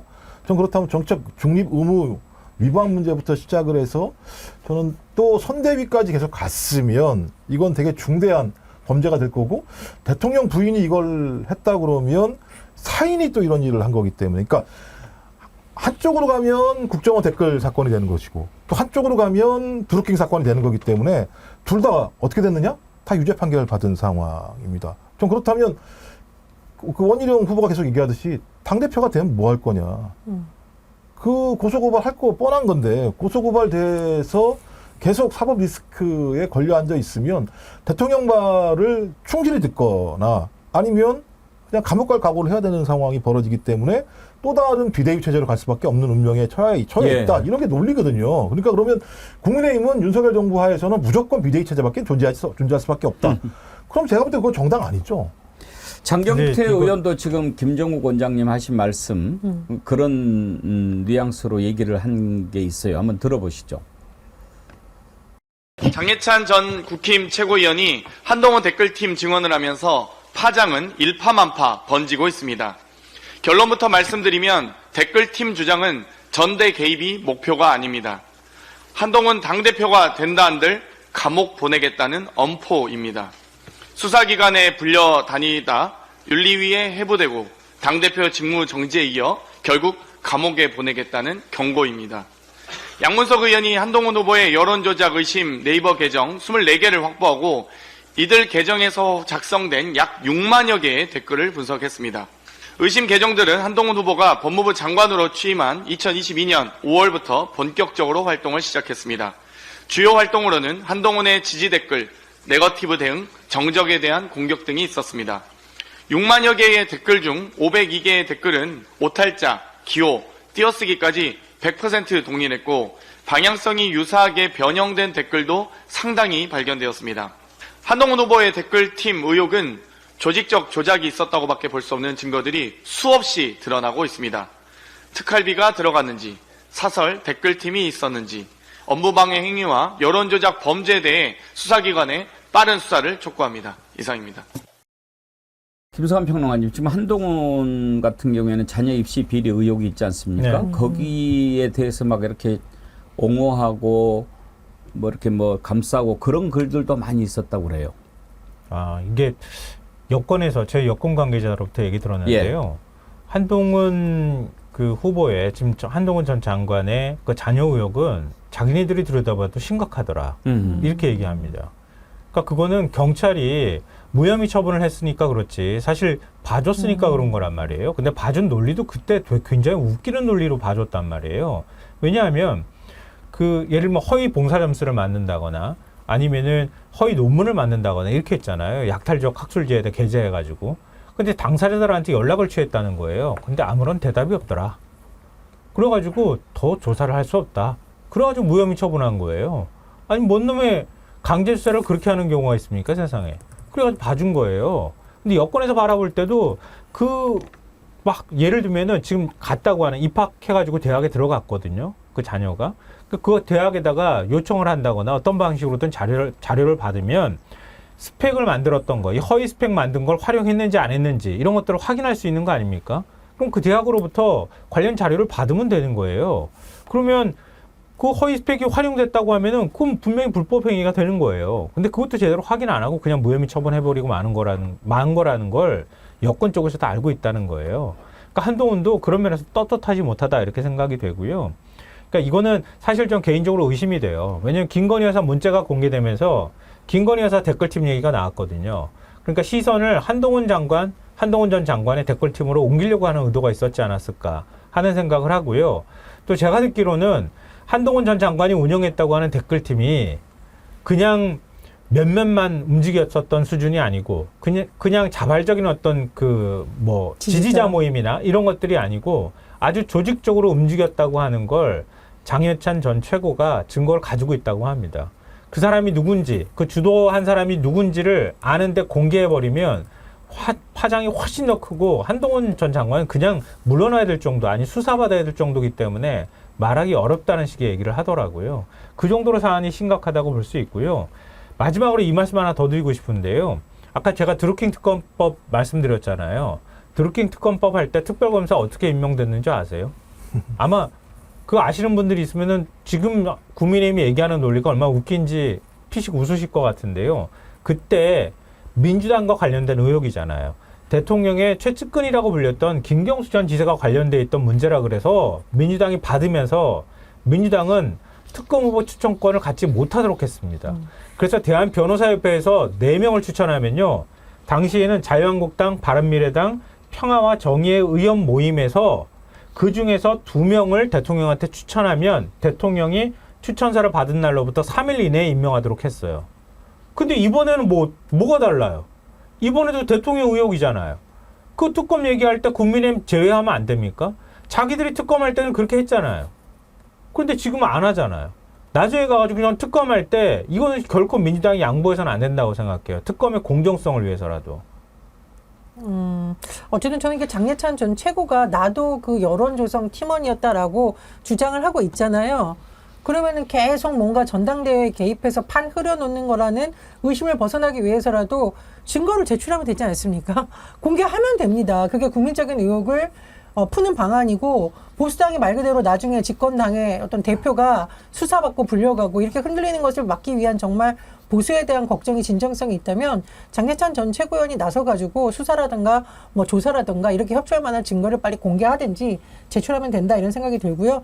지금 야당에서 이걸 조직적이라고 의심하는 또 다른 이유는 지금 야당 의원들의 의견을 종합을 해보면 이 댓글들이 갑자기 막 삭제되고 있고 이런 움직임이 있다는 겁니다. 그러면 이건 지지자가 쓴 게 아니라 누군가 이걸 불법적인 행동인 걸 알고 있으면서도 조직적으로 움직였다라고 충분히 의심할 만한 여러 가지 정황이 있기 때문에 증거인멸이 되기 전에 빨리 수사를 하든 특검을 하든 해야 된다는 것이 야당의 주장인 것으로 보입니다. 전 좀 의심스러운 게요. 들은 내용도 있고 그런데 법무부가 국민기자단 운영했다고 하잖아요. 그러니까 거기에 유튜버라든가 이런 사람들이 들어가 있다고 하거든요. 그 작년에 검찰 독재 정치 탄압 대책위원회 민주당에서 만든 거예요. 이때 문제 제기를 했었어요, 한 번. 근데 국민기자단은 뭐 이전부터 있었다고 하니까 그런 건데 그 한동훈 법무부 장관 시절처럼 운영하지는 않았다 그래요. 유튜브 기자단이나 이런 사람들이 들어가가지고 일종의 법무부를 홍보하는 거나 이런 역할을 했다고 하는데 과연 그것만 했을까? 그때 민주당에서도 의심을 했었다 그래요, 이거를. 그러니까 공적 라인을 움직여가지고 공적 재원을 활용하는 일종의 한동훈의 홍보를 위한 도구로 만약에 뭔가가 쓰였다. 공적 조직에서의 역할이나 이런 것들이 나온다고 하면은 이거는 바로 불법 행위가 되는 거거든요. 국고 손실이 될 수 있어요. 그러니까 이거는 이렇게까지 많은 의혹이 제기가 됐는데 어떻게 검찰은 말 한마디를 안 하네요? 민주당에서 만약에 이런 일이 있었다 그러면 바로 인지수사 들어가지 않았을까요? 바로 압수수색한다고 하지 않았을까요? 근데 얼마나 이 검찰 수사가 형평성을 잃고 공정성을 잃었는지 국민의힘에서는 어떤 얘기가 나와도 한마디도 얘기 안 하거든요. 제가 보니까 고소까지 당했거든요. 근데 그렇다 하더라도 제가 보니까 안 할 것 같아요. 케니 홍님이요. 6.25 이후 가장 어려운 시대가 지금인 것 같습니다. 악마와 다름없는 독재자와 그 무리들과의 결전이 만만치 않을 것 같습니다. 저들은 절대로 순수히 물러날 것 같지 않습니다. 정말 심각하네요. 그러셨는데 참 힘드시죠. 지금 우리 국민들이요.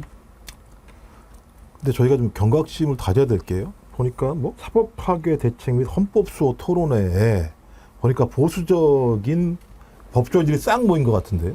거기 나온 내용들 보면 그런 거예요. 내란 수준이다. 특검 문제 얘기하는 겁니다. 위헌정당이다. 민주당이 이런 얘기까지 하고 있는 상황이거든요.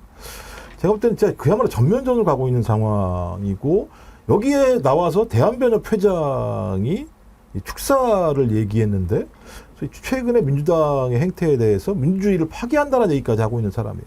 그 사람한테 특검을 맡겼을 때, 특검 추천권을 맡겼을 때 어떤 일이 벌어질 건지에 대해서 좀 우리 국민들이 경각심을 가지고 지켜볼 필요가 있다라는 생각이 듭니다. 예. 댓글팀 의혹은 나중에 분명히 내관이 될 것이라고 생각합니다. 부산이대님 웃기는 글 하나 주셨네. 우리도 댓글팀인가? 배공기 댓글팀? 그러셨는데 댓글 많이 달아주십시오. 오늘 2부에서는 민주당 이현주 최고위원 후보 만나보도록 하겠습니다. 민주당도 이제 전당대회 다가오고 있는데요. 민주당은 대표가 누가 되느냐 하는 것보다 최고위원 누가 되느냐가 더 관심이 있는 것 같습니다. 그래서 정치 1번지에서 계속 민주당 최고위원 후보들 만나보도록 하겠습니다. 함께해 주신 여러분들께 감사드리고요. 똘끼 있는 건희님께서 이런 댓글을 주셨어요. 정어리 방송 정신 바짝 차립시다. 11시 동시 유튜브가 점점 많아져서 시청자 이탈이 많습니다. 동시청자 2만 5천 3만은 기억도 가물가물을 합니다. 그러셨는데 예, 걱정해 주셔서 감사한데요. 어떻게 해야 될까요? 여러분들이 지혜를 좀 주십시오. 그리고 의견을 주시면 여러분들 의견을 따라가도록 하겠습니다. 황지훈님은 이런 의견 주셨어요.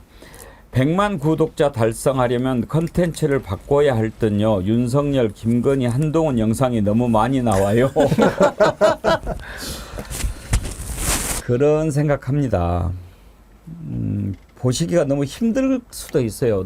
매일같이 그냥 이렇게 답답한 것을 함께 나누는 것도 사실은 이제 치료하는 방법이기는 합니다. 아픔을 같이 나누고 우리가 걱정하고 길을 찾아가는 그런 과정인데 뭐 좋은 소식은 하나도 없고 계속 힘든 얘기만 하니 오죽 힘드시겠습니까? 예, 함께 좀 지혜를 모았으면 합니다.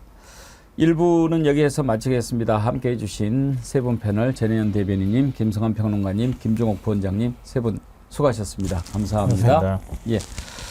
전하는 말씀 듣고 2부 이어갈 텐데요. 정어리몰 상품 이번 주 특별 기획으로 이열치열 보신 대잔치 하고 있지요. 여러 가지 아주 몸에 좋은 것들 하고 있는데 그중에서 도가니탕이 지금 가장 인기가 좋다고 그러네요. 일본 말이죠. 스지라고 하는데 이거 사실 이제 사태살에 붙어 있는 힘줄 그 주변 근육 이런 건데 그게 좀 듬뿍 들어가 있어서 맛이 좋은데 이게 한 팩에 6,500원밖에 안 한다고 하니까 요즘같이 좀 경제가 어려울 때 드시면 또 좋지 않겠습니까? 한 분이 한 10팩씩 구매하신다고 그러네요. 내일부터 또 장마, 찜통도 계속 된다고 하니까 건강 잘 챙기시고요. 언양불고기도 4차 사전 예약 진행 중에 있는데 이번 주말까지 예약 주문 받고 다음 주 월요일 날 발송이 된다고 하니까 언양불고기도 여러분 많이 관심 가져주시기 바랍니다. 그리고 앞에 TV고님이 만들어주신 탄핵열차 챌린지 들으셨는데 이번에는 제니제이님 보내주신 탄핵열차 챌린지 들어보도록 하겠습니다. 2부에서 뵙겠습니다.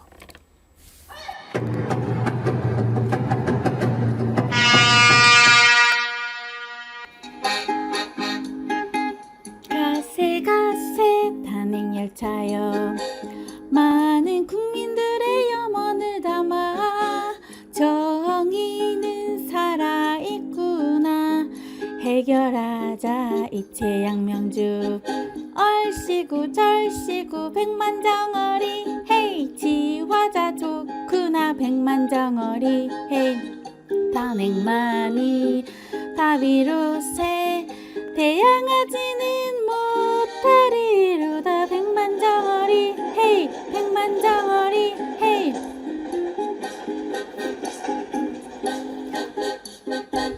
먹고 가세 정의도시락 탄핵력이 머지않았네 국민은 나라의 주인 끝장 보자 이체 양명주 얼씨구 절씨구 백만정어리 헤이 지화자 좋구나 백만정어리 헤이 정어리 때 춤사위에 백연아지는 못하리로다 백만정어리 헤이 백만정어리 헤이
희생을 요구할 때 주저하지 않았습니다.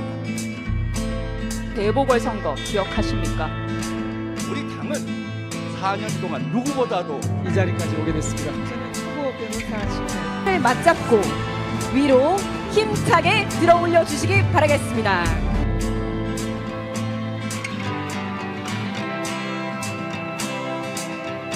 전진하는 민주당, 전진하는 대한민국을 저 이현주가 반드시 만들어 가겠습니다.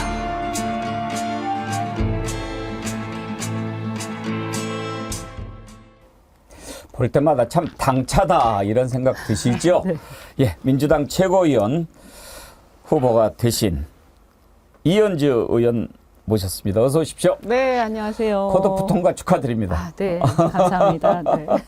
전부 13분이었나요? 처음에 신청하신 분이? 그렇죠. 예, 거기에서 8분 됐는데 네. 그 컷오프는 어떤 기준으로 정했나요? 5대5거든요. 예. 그래서 권리당원 투표 50%, 그다음에 중앙위원 투표 50%.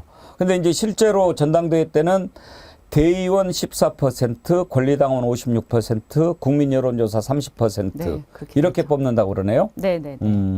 어느 쪽에 가장 많은 기대를 갖고 계십니까?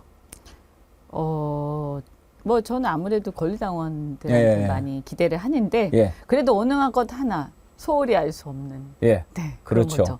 왜냐면 또 근데 여론조사는 뭐 그냥 이제 좀 그래도 선방은 하지 않을까. 인지도가 있으니까, 예. 지명도가 있으니까.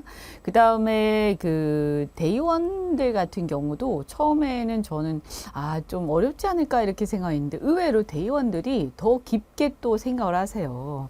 그래서 옛날과 달리 대의원들이 권리당원 중에서도 더 고관여층 이렇게 모여 계시기 때문에 오히려 당에 대해서 더 깊게 생각하고 더 미래를 내다보고 그래서 그분들한테 또 이렇게 어필하는 게 상당히 중요하겠다는 생각도 듭니다. 되시겠죠. 클라라 님이 이현주 의원님 최고 수석 갑시다. 그렇게 글을 보내주셨는데 만들어 주십시오. 어떤 점을 강조하시려고 합니까? 저는 지금이 비상시국이다. 대한민국으로 보더라도 비상시국. 왜냐하면 저는 지금 이게 정치가 우리나라가 민주화 이후에 가장 쇠퇴하고 있는 상황이고요.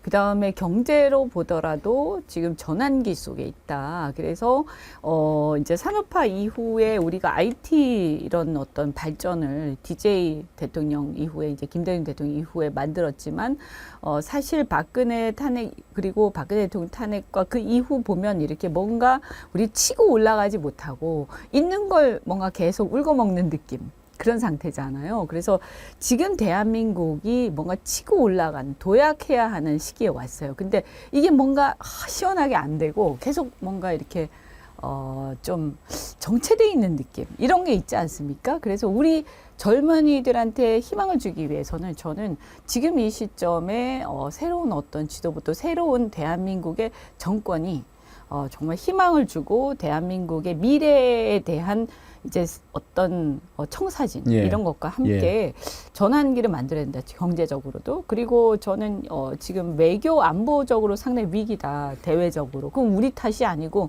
다른 대외적인 상황이 그런 거죠. 이걸 잘 극복하고 어쨌든 우리는 뭐 어쨌든 이렇게 지정학적으로 상당히 어려운 위치에 있기 때문에 항상 또 너무 과격하지 않으면서도 우리 중심을 잡는 그래서 이걸 잘 말하자면 자기 중심을 잘 잡아가면서 조율을 잘 해야 되는 게 지혜로움이 필요하죠. 이걸 다 해야 되는 거잖아요. 근데 이게 우리가 야당이니까 맨날 그냥 윤석열 정권을 쓰러뜨리면 된다. 이 끝나는 게 아니에요. 이제 우리가 제가 그 얘기를 해요. 우리가 대한민국의 주류가 되는 겁니다. 저 사람들한테 맡겨서 되겠습니까? 그러면 우리가 비판을 이제 넘어서서 다음 지도부가 해야 될 일은 우리가 이제 우리가 대한민국의 주류가 되자. 그래서 예. 우리가 책임지고 이 나라를 바른 방향으로 희망찬 방향으로 이끌어 가자. 그래서 그것을 해야 하는 그 막중한 임무를 가진 지도부가 이번 지도부다.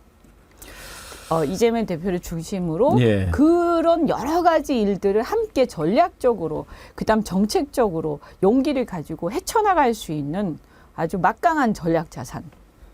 국회 제1당의 최고위원이니까 매우 중요한 자리이긴 하지만 지금 이현주 의원님 말씀 들어보면 마치 민주당 대표 후보나 또는 대통령 후보로서 이렇게 포부를 밝히는 것 같은 그런 느낌이 들 정도로 상당히 좀 걱정을 많이 하시는 그럼요. 그런 생각을 하게 했습니다. 그런데 지금 사실 이제 민주당 전당대회에서 대표가 누가 되느냐 하는 것보다 최고위원이 어떤 분들이 될까 이게 관심이 더 많다고. 아무래도 대표 선거는 이렇게 조금 싱거운 승부가 될 가능성이 많고. 저는 그 이유가 대표가 누가 될지 이미 결정된 상황에서 최고위원 후보에 관심을 갖는 것도 있지만 지금 민주당 최고위원들을 어떤 사람들로 구성을 해야 되는가에 유권자나 당원들이 가장 큰 관심을 갖는 것은 이게 지금 200석 이상이 됐으면 진짜 어떻게 뭐 조치를 취하고 거부권도 무력화시키면서 탄핵 바로 가고 그럴 텐데 이게 안 되지 않습니까? 네.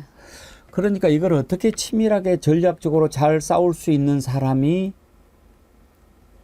필요한데 네. 그런 분일까 네. 하는 그런 생각. 네, 네, 네. 그리고 정말 누가 좀 제대로 싸워줄까 네. 하는 그런 것들. 이런 것이 기준이 될 것 같은데 네. 제가 보기에 이현주 의원님은 그런 부분에 좀 잘하실 것 같기는 해요. 네. 뭐 이때까지 쭉 지켜봐 예. 오셨으니까 이제 자리와 책임 그리고 어쨌든 스피커가 더 커지는 거잖아요. 지금까지 제가 그냥 그러니까 국회의원 되기 전에 이현주로서도 상당히 많이 싸워왔는데 이제 국회의원 됐고 여기서 더 나아가서 최고위원이 돼서 그 스피커가 주어지면 예. 훨씬 더 잘 싸울 그러니까요. 수 있죠. 무기가 주어지는 거예요. 그런 기대를 지금 많은 분들이 하고 있잖아요. 좀 네, 네, 네. 제대로 좀 싸울 사람이 네, 필요하다. 네, 네. 제일로 문제가 되는 게 여러 가지. 지금 이제 민주당이 아까도 말씀하셨는데 지금 국회가 매우 중요하다. 네. 그러셨잖아요. 네. 근데 계속 지금 국민의힘은 그걸 입법 독재라고 몰아붙이고 있지 않습니까? 네, 네. 여기에 대해서는 어떤 논리로 대응을 해야 될까요? 입법 독재라고 하는데요. 뭐가 입법 독재? 아니죠. 이미 국민의힘이 100석 이상 있지 않습니까? 그죠? 그들이 자기 권리를 얼마든지 행사할 수 있어요. 얼마 전에도 필리버스터 하셨어요.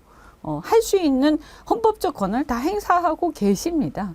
그래서 그것을 저는 충분히 국민들한테 보여줄 필요가 있다.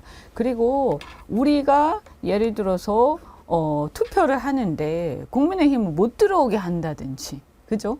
그런 거 아니에요. 그냥 하고 있는데 우리가 다수죠. 다수. 그러면 국민의힘이 얘기하는 입법 독재는 다수결이 독재라는 얘기밖에 더 돼요. 그죠?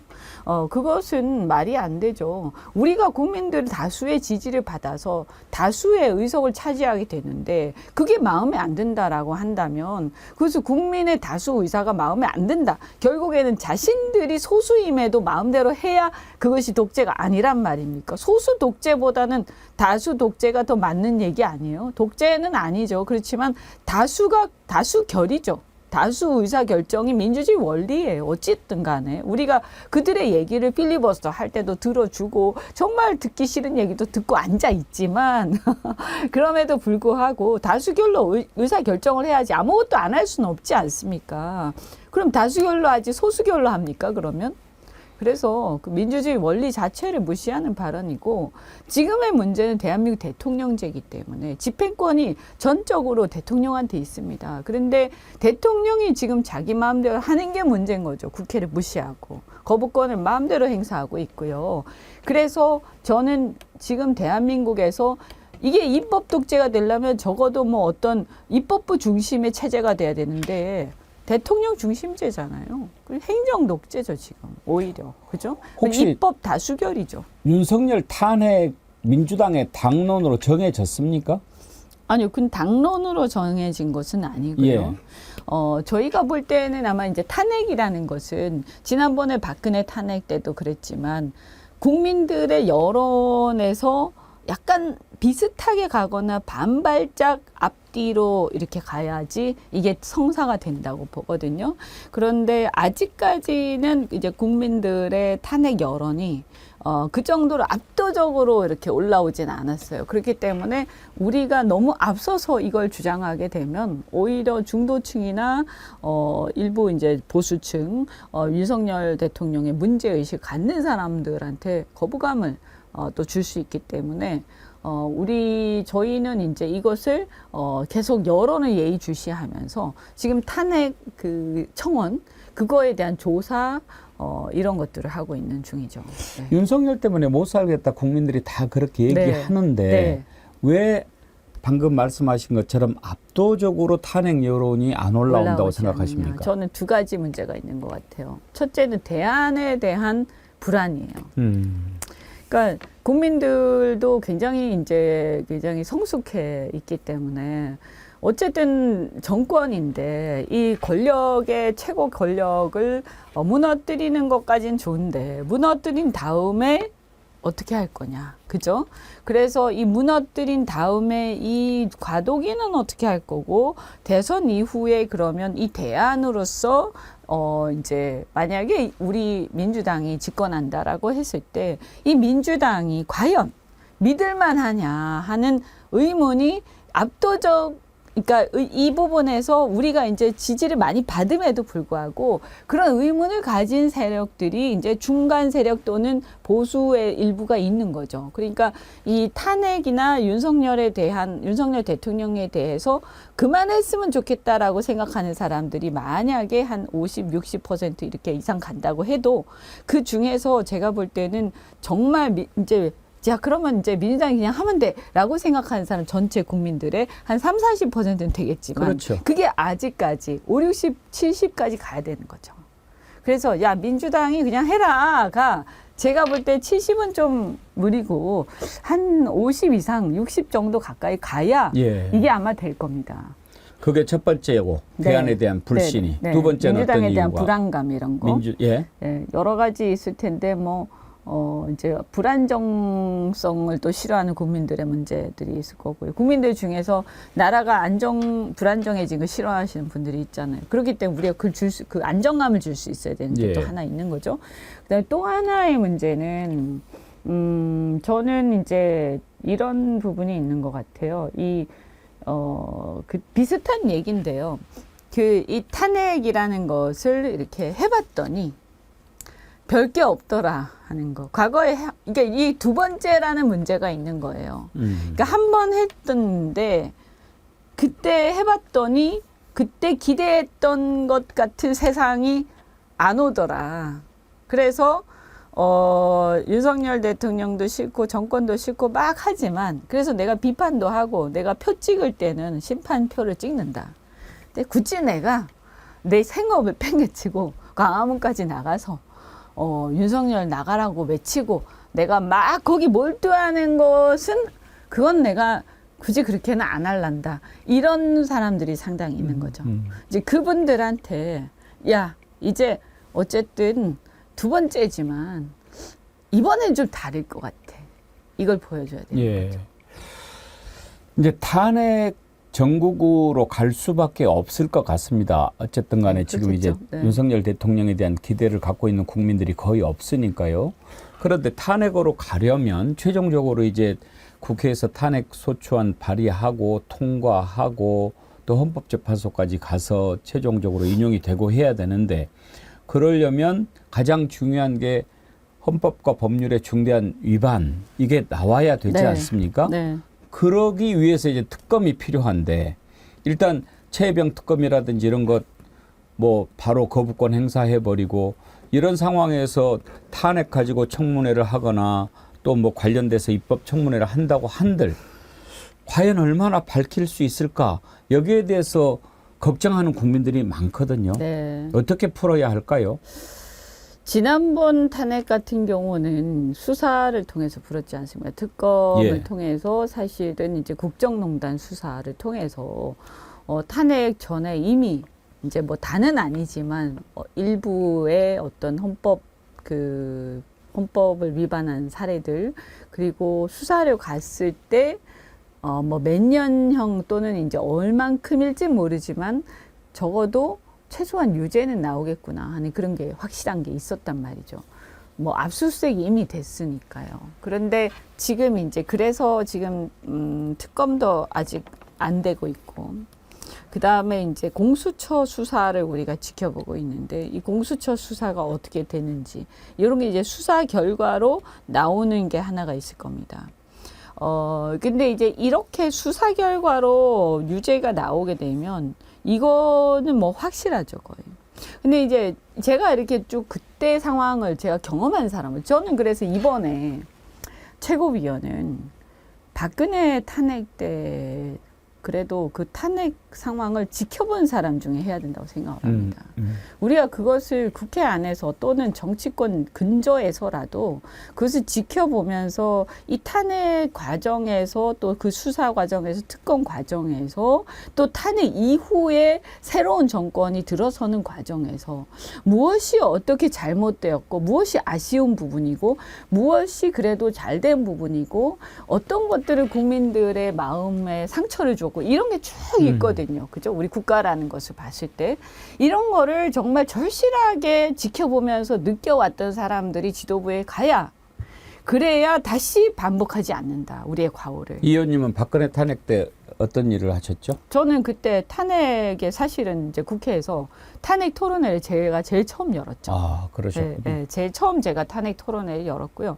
아마 바깥에서 정치권 외곽이지만 그래도 이제 자치단체장으로서 탄핵을 가장 대외적으로 대중들한테 외친 분이 이재명 대표실 거예요. 성남시장으로서. 저는 국회 안에서 가장 먼저 토론회를 열었어요. 그래서 헌법적 관점에서 그때는 국정농단 수사가 특검이 시작되기 전이었습니다. 그런데 이런 일들이 탄핵의 어떤 요건이 되냐 안 되냐, 그럼 어떤 게 더 있어야 이게 탄핵 요건이 되냐 하는 것들을 전문가들, 그러니까 헌법학자들하고 같이 논의를 하는 그 자리를 제가 처음 만들었고요. 그래서 그때 이런 것들이 이제 토대가 돼서 사실은 탄핵 이제 그 과정까지 간 거죠. 이런 것들이 쌓여서. 예. 그리고 이제 저는 이제 그 당시에 민주당에서 탄핵에 찬성을 했죠. 찬성을 하고 이렇게 쭉 지켜보는데 아쉬운 부분들도 몇 가지 있고요. 또 탄핵 과정이 어떻게 진행되는가, 그 수사가 어떻게 공개가 되고 또 이게 언론 플레이가 어떻게 진행되고 하는 걸 쭉 지켜봤는데 탄핵에 또 잘 된 것도 있지만 한편 또 아쉬운 부분들은 뭐냐 하면 언론개혁 검찰개혁 이 탄핵 과정에서 또 광화문에서 국민들이 이게 나라냐라고 하면서 나라가 이렇게 가서는 안 된다. 우리가 외친 것들, 개혁에 대한, 국가개혁에 대한 비전들, 그 다음에 이 나라가 정말 더 발전하기 위해서도 우리의 꿈꾸는 어떤 그런 게 있지 않습니까? 우리 발전에 대한 또 경제에 대한 것도 있고 이런 많은 것들이 녹아들어 있었는데 그게 아쉽게도 탄핵 이후에 새로운 정권에 이게 이상하게 이양이 안 됐어요. 그러니까 같이 반영이 안 됐어요. 그러면서 어떤 문제가 있었냐면 그때는 하나 이제 제가 말씀드리면 수사가 먼저 있어서 다행히 이게 탄핵이 쉽게 됐다는 게 하나 있지만 또 하나가 다른 점이 보수층 안에서의 균열이 심각했어요, 그 당시에. 근데 이 균열이 자기들 내부에 권력투쟁도 있지만 실은 이 안에서 건강한 보수 세력들 내부에 고민들이 있었던 거죠. 그런데 그런 것들이 나와서 이제 바른정당이다 또는 이제 중도층에서 국민의당이다, 이 위에 정치인들이 아니라 그 밑에 그들이 지지하는 세력들이 있었거든요. 그러니까 새로운 어떤 정치를 꿈꾸는 국민들. 그런데 이런 국민들의 어떤 바람이 새롭게 정권을 창출하고 그 정권 교체 이후에 정권이 출범하면서 이게 단절이 돼버렸어요. 그러니까 뭐냐면 첫째, 검찰개혁, 언론개혁에 대한 국가개혁의 어떤 과제가 갑자기 사라졌어요. 그죠? 예, 뭐 완전히 사라진 건 아니지만 이게 실천이 잘 안 됐죠. 그냥 정권 교체만 된 것 같은 상황이 온 거예요. 사실 굉장히 큰 이변이었고 체제 변혁기였는데 우리가 그 변혁기를 87년처럼 큰 어떤 국가적 전환점을 만들 수 있었는데 그걸 못한 거죠. 그다음에 두 번째는 그런 어떤 중도층이나 보수층 중에서 건강한 세력들을 잘 결집시켜서 물론 경쟁 대상이지만 그럼에도 불구하고 그들이 새로운 어떤 정치의 어떤 아젠다들을 생산해내면서 우리나라 보수의 지형을 바꿀 수 있는 기회였는데 예. 그들을 국가 개혁을 하는데 사실은 좀 연대하면서 갔으면 좋았을 것이다. 네. 정치적으로는 아니더라도 정책적으로는 그죠? 근데 그게 실패를 하고 그들은 따로 이렇게 보수층 안에서 왕따를 당하면서 배신자 프레임에 갇혀가지고 그냥 정치적으로 실패해버렸죠. 이제 그 기억들이 보수층 안에서의 논쟁을 막는 거예요.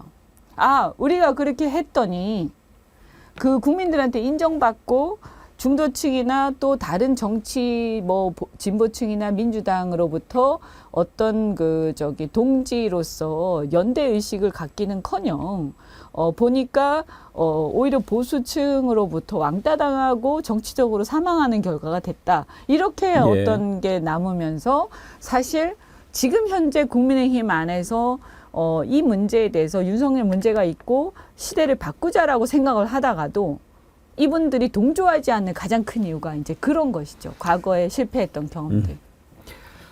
이제 최혜병 특검도 통과를 다시 또 통과를 시켜야 되고 이제 김건희 특검도 하고 뭐 이렇게 하면서 뭘 밝혀내야 탄핵에 한 걸음 더 다가갈 수 있지 않겠습니까? 그렇습니다. 그런데 최혜병 특검과 관련해서 최근에 이제 김건희 도이치모터스 주가 조작 사건의 공범인 이종호 이름이 나오면서 이게 결국은 김건희 작품인가? 김건희가 뒤에서 이렇게 한 건가? 그런 얘기들이 나오거든요. 네. 그 가능성 어떻게 보십니까? 지금 이종호 씨의 어떤 얘기를 보면 VIP가 등장하잖아요. 예. 그리고 그 VIP는 실은 김건희다. 예. 그죠? 김건희 여사다. 저는 이제 처음에 녹취 나왔을 때도 제가 이거 김건희 여사다라고 얘기를 했는데 맥락으로 봤을 때. 결국 지금은 이제 그렇게 다 인정하고 있지 않습니까? 모두가. 그런데 그렇다면 이제 김건희 여사는 그런 이해관계가 있죠. 본인이 그 주가 조작에 아직 그게 지금 수사가 끝나지 않았잖아요. 그런 상태, 소환도 안 된 상태인데 사실 이 2차 주가 조작에서 23억 가까이 이익을 냈단 말이에요. 근데 그때 주포가 바로 이종호 씨잖아요. 그러면 사실 윤석열 대통령은 1차 주가 조작, 그러니까 한 몇천만 원 손해봤죠. 그죠? 그걸 가지고 몇천만 원 손해봤는데 무슨 주가 조작 이랬는데 알고 보니까 2차 주가 조작에서 23억 가까이 이득을 본 거 아니에요? 그러니까 이미 윤석열 대통령 대선 때도 거짓말 하신 거예요. 알고 그랬겠죠. 그러면 23억에 대한 부분에 대해서 자신이 만약에 수사에 진행되게 되면 이게 지금 최소한 방조범. 왜냐하면 이 전주였으니까요. 그죠? 그럼 알고 돈을 댔다라고 하면 이건 방조가 되는 것이고 그게 처음부터 알고 같이 했다 이렇게 되면 모의를 같이 했다 하면 공동정범 굉장히 큽니다. 주가 조작 범죄는. 그래서 이 문제에 대해서 김건희 여사가 자신의 이해관계가 있는 거죠. 저 사람이 진술을 잘해줘야 되는 거예요. 그래서 끌려다닐 수밖에 없죠. 그래서 그 녹취를 보면 자신만만해 이 사람은. 그죠? 그리고 또 하나가 보면 이 사람이 단지 임성근 사단장에 대해서 뭔가를 한 게 의심되는 뿐만이 아니라 이 사람이 이종호라는 사람이 그 희한하게도 군의 인사의 절차와 군의 인사에 대한 전망까지 다 정확하게 맞추잖아요. 예측을. 그래서 해병대의 그 3스타로서 이 임성근 사단장이 지금 지목되는 부분을 얘기를 하고 있고 그다음에 4스타 자리를 신설한다. 그런데 그것을 내년에 발표한다. 내년 봄이라고 예. 하는 초랑. 그럼 그게 근데 올해 발표가 났어요. 그죠? 희한하잖아요. 뭐 어떻게 그것을 작년에 알고 있었냐. 그런데 이것을 알 수 있는 이런 정도의 국가기밀, 이건 기밀이에요. 그죠? 이 정도 정보를 알 수 있는 사람은 대통령과 대통령실의 안보실장이나 적어도 국방부 장관 정도 돼야 이걸 알지. 이것은 제가 볼 때는 행정관 정도도 알 수는 없는 사안이거든요. 그러면 이 사람이 국정농단이에요. 이것도 국정농단이에요. 제가 볼 때는. 그렇죠. 이런 인사에 대해서 어떻게 이 사람 미리 알고 이것을 관여할 수 있느냐. 이 사람이 뭔데? 아무것도 아니잖아요. 그래서 이것도 국정농단이고 이것을 그럼 가능케 하는 그 구조는 뭐냐. 이 김건희 여사의 이해관계잖아요. 그러면 이거는 이 국정농단의 어떤 그 카테고리, 그 예. 연결고리 다 있다. 그랬을 때 이제 사실은 물증만 나오면 되는 거죠. 또는 이 사람의 확실한 진술이나 아니면 정황 증거가 혹시 이제 뭔가 있을 겁니다. 제가 예. 볼 때. 또 이거 말고요. 이 이종호라는 사람이 그럼 이것만 얘기를 했냐. 제가 알기로는 뭐 제가 직접 안 건 아니고 들은 얘기지만 이 녹취가 이것만 있는 게 아니라는 거예요. 예. 그래서 아마 아시겠지만 쭉 다른 게 있는데 거기에 국정농단의 정황들이 계속 나올 거 아닙니까? 그러면 이걸 이 사람을 수사를 해야 되는 거죠. 저는 이 사람을 강제 수사를 해야 된다라고 보고요. 그러면 이 사람이 누구한테 그런 얘기 들었으며 어떤 루트로 그런 권력을 사실상 행사할 수 있었느냐, 어떻게 영향을 미칠 수 있었느냐, 그죠? 예. 그것을 수사를 하다 보면 누군가가 나오겠죠. 예, 저는 그렇게 해야 된다라고 봅니다. 한두 가지만 더 여쭤보겠습니다. 이렇게 이제 막 말도 안 되는 거짓말을 한다고 국민들이 믿어주겠습니까? 많은 또 말도 안 되는 거짓말을 어제 얘기를 했어요. 그 행정관, 김건희 모시는 행정관이 최재형 목사한테 명품백 받은 거 그때 바로 돌려주라고 그랬는데 자신이 깜빡 잊어먹었다고 그렇게 얘기를 합니다.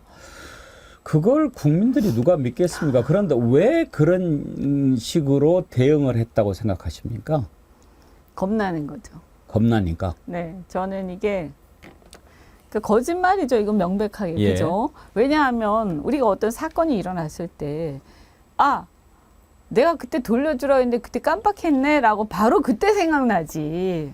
그때는 생각이 안 나던 사안이 뭐 한 거의 1년 가까이 지난 다음에 갑자기 생각납니까? 그럴 리는 없잖아요. 그래서 우리가 수사 기법에서 보면 사건의 초동 수사에서 아무런 진술이 없다가 계속 수사가 진전돼서 굉장히 깊이 수사가 진행된 끄트머리 가서 갑자기 무슨 그때 생각났어 하고 얘기하는 것은 앞에 방어를 하던 과정에서 이 진술이 꼭 필요하구나 해서 방어 전략으로 나온다는 거예요. 그래서 이런 경우는 거의 10중 8구 거짓말이다. 이게 수사 기법에 있어요. 예.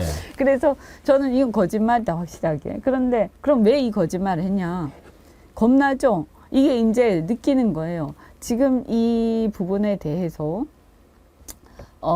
이제 하나하나 이제 수사를 하고 진술을 하고 뭔가 이제 증거들이 수집되기 시작하면 이 백의 명품백에 대해서 이게 뇌물이냐 아니냐가 문제가 될 겁니다. 어차피 지금 권익위에서는 문제가 없다라고 해버렸기 때문에 오히려 이것은 뇌물이냐 여부가 문제가 될 거예요. 그러면 뇌물에서 대가성 여부 아닙니까? 대가성은 제가 보니까 정황상 대가성으로 인정될 만한 것들이 몇 가지 있더라고요. 그러면 뭐 예를 들어서 어디 초대한 거, 뭐 어디에 영향력을 미친 거 등등 있지 않습니까? 그죠? 그러면 이 뇌물에 대해서 이게 뇌물이 안 되려면 받자마자 돌려주면 되는 거거든요. 그러면 여사는 받자마자 돌려주라고 했는데 이 비서가 깜빡이 잊고 안 했다. 그럼 여사한테는 문제가 없다. 이런 식으로 이제 재구성을 해서 제가 볼 때는 향후에 수사를 받을 경우를 대비해서 지금 반대 증거들을 남겨놓는 중이다. 예. 그래서 변호사 조력을 받고 있는 것 같습니다. 그렇군요. 네. 오늘 아주 긴 시간 동안 말씀 차분하게 잘 해주셔서 감사드리고 끝으로 한 가지 여쭤보고 싶은 게요. 이제 이재명 대표 체제로 다시 이제 새로운 민주당이 꾸려질 텐데 최고위원 구성이 네. 이른바 친명, 네. 그러니까 이재명 대표와 뜻을 함께하는 사람으로 다 꾸려지는 것이 더 바람직하다고 보십니까? 아니면 또 그 내부에서 반대 의견도 제시하고 그러는 분들이 포함이 되는 게 바람직하다고 생각하십니까? 뭐 저는 그것이 이제 예를 들어서 뭐 꼭 다 친명해야 되는데 이런 건 아니더라도 그래도 지금 상황에서는 뭐 예전처럼 막 이렇게 너무 대놓고 이렇게 계파 싸움에 몰두하는 모습은 바람직하지 않죠. 그러나 이건 또 있어요. 근데 지금 보면 친명이 아닌 분들조차도 친명을 자처하세요. 오히려 그런 분들이 더 친명을 자처하세요. 이제 저처럼 저는 사실은 다른 어떤 다른 계보가 전혀 당내 없고 이재명 대표하고 인연밖에 없기 때문에 저 같은 경우는 그런 걸 다른 분들이 걱정할 필요가 없죠. 그냥 이현주가 그 친명이 아니면 다른 게 아니잖아요. 그죠? 그런데 이제 저는 사실은 이재명 대표님하고 같이 뭔가 행보를 할 때도 있지만 그렇다고 막 이렇게 뭐라고 해야 되죠? 막 옆에 따라다니거나 아니면 막 지나치게 추앙하진 않거든요. 왜냐하면 제가 생각할 때 진짜 대표를 위하는 길은 제가 제 영역을 만들어서 대표가 갖고 있지 않은 지지층을 제가 가지고 그 지지층을 보태주는 것. 그죠? 이현주를 좋아하고 이현주를 믿는 사람들이 이현주가 이재명 대표를 지지한다라는 것만 가지고도 저 사람 때문에 내가 이재명 대표를 지지해야지 믿을만 하구나 하는 그 정도의 어떤 위상이 제 스스로 될 때 대표한테 보탬이 되는 거지. 제가 오히려 대표님한테 막 짐이 돼가지고 저 최고위원 되고 싶은데 저 좀 살려주세요 막 이렇게 해가지고 붙어가지고 예. 계속 사진 찍고 손잡고 막 안기고 그거는 최고위원으로서의 위상은 아니다. 최고위원은 대표님의 조력자, 대표님의 조언자, 그리고 대표님하고 같이 어떤 동지적 관계에서 상당한 자기의 또 정책 역량을 가지고 대표님이 지금 사법 탄압 때문에 정신이 없고 어려울 때 든든한 힘도 돼주고 또 자신이 못하는 것들을 대신 가서 해줄 수 있어야 돼요. 그 정도의 리더십이 저는 있어야 된다. 실력도 있어야 되고. 그죠? 그래서 그런 전략적 마인드와 정치적 내공이 없는 사람이 지금 이 비상시국에 최고위원 하는 거는 저는 좀 아닌 것 같다. 그래서 같은 친명을 표방하시는 분이 많지만 무엇이 진짜 이재명 대표를 위한, 더 나아가서 사실 이재명 대표 개인의 문제가 아니죠. 사실은. 예. 당을 위한 겁니다. 이재명 대표님이 지금 민주당의 가장 유력한 대선 주자이기 때문에 우리가 이렇게 하는 거 아니겠어요? 그죠? 개인을 추앙하는 거 아니지 않습니까? 그래서 이재명 대표님과 더 나아가서 이 대한민국을 진짜 위할 수 있는 그런 정말 쟁쟁한 사람들이 딱 앉아 있어야 예. 화면만 딱 보고도 야, 이재명 대표님이 지금 경쟁자가 없어갖고 그게 사실은 좋을 때도 있지만 안 좋을 때도 있거든요. 그죠? 우리 확장성이 좀 줄어들잖아요. 알겠습니다. 그죠? 그래서 그걸 보태줄 수 있는 사람들이 쫙 앉아서 큰 힘이 돼야 된다라고 봅니다. 나중에 최고위원 되셔가지고도 우리 정어리 TV 자주 나와주세요. 예, 그럼요. 저는 뭐 제가 또 제가 공약도 했습니다. 뉴미디어와 소통을 잘하는 우리 당원들하고. 달콤새코님 역시 네. 똑띠 이현주, 신명철님 투사 이현주 의원님 최고위 예선 통과 축하드립니다. 최고위원회에서 활동하는 모습 보고 싶어요. 응원합니다. 황금박지님, 이현주 의원님 전투력과 전략가의 능력을 보여주시기 바랍니다. 화이팅! 머니어님, 야무진 이현주님 화이팅! 조사루스님, 안녕하세요. 이현주 의원님 언제나 응원하고 함께 하겠습니다. 250만 당원 믿고 당차고 힘있게 싸워주세요. 슈퍼챗도 함께 보내주셨고요. 신명철님, 심야 토론 등 각 토론에서 투사의 모습 너무 좋아. 너무 많이 보내주셔가지고 제가 다 소개하면 이현주 의원님 발언한 것보다 더 길어질 것 같은데요. 네. 예, 오늘 말씀 감사합니다. 네. 더우니까 네. 또 이렇게 사람 만나러 다닐 일 많으실 텐데 건강 잘 챙기시고요. 예. 좋은 네. 성과 있으시기를 기대하겠습니다. 네, 열렬하게 또 지지해 주시고 예. 또 이게 순서가 있어요. 그죠? 주말에 토일 이렇게 돌고 그때마다 까잖아요. 예. 이거를. 그러니까 우리 지지하시는 분들 또 각 지역에 갈 때 이렇게 그 순서 됐을 때 예. 각 지역에 우리 지인들한테 밥가리 좀 부탁드립니다. 아, 알겠습니다. 그죠? 네. 부탁드립니다. 민주당 최고위원 후보 만나보는 순서 오늘 첫 번째로 이현주 후보 만나봤습니다. 계속해서 섭외가 되는 대로 인터뷰 이어가도록 하겠습니다. 오늘 함께해 주신 이현주 의원님 감사합니다. 네, 고맙습니다. 전하는 말씀 듣는 동안 오늘 댓글 선정 상품 받으실 분들 선정하도록 하겠습니다.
예, 김혜선님, 앵커님 도가니탕 구매하고 싶은데 전화번호 좀 부탁드립니다.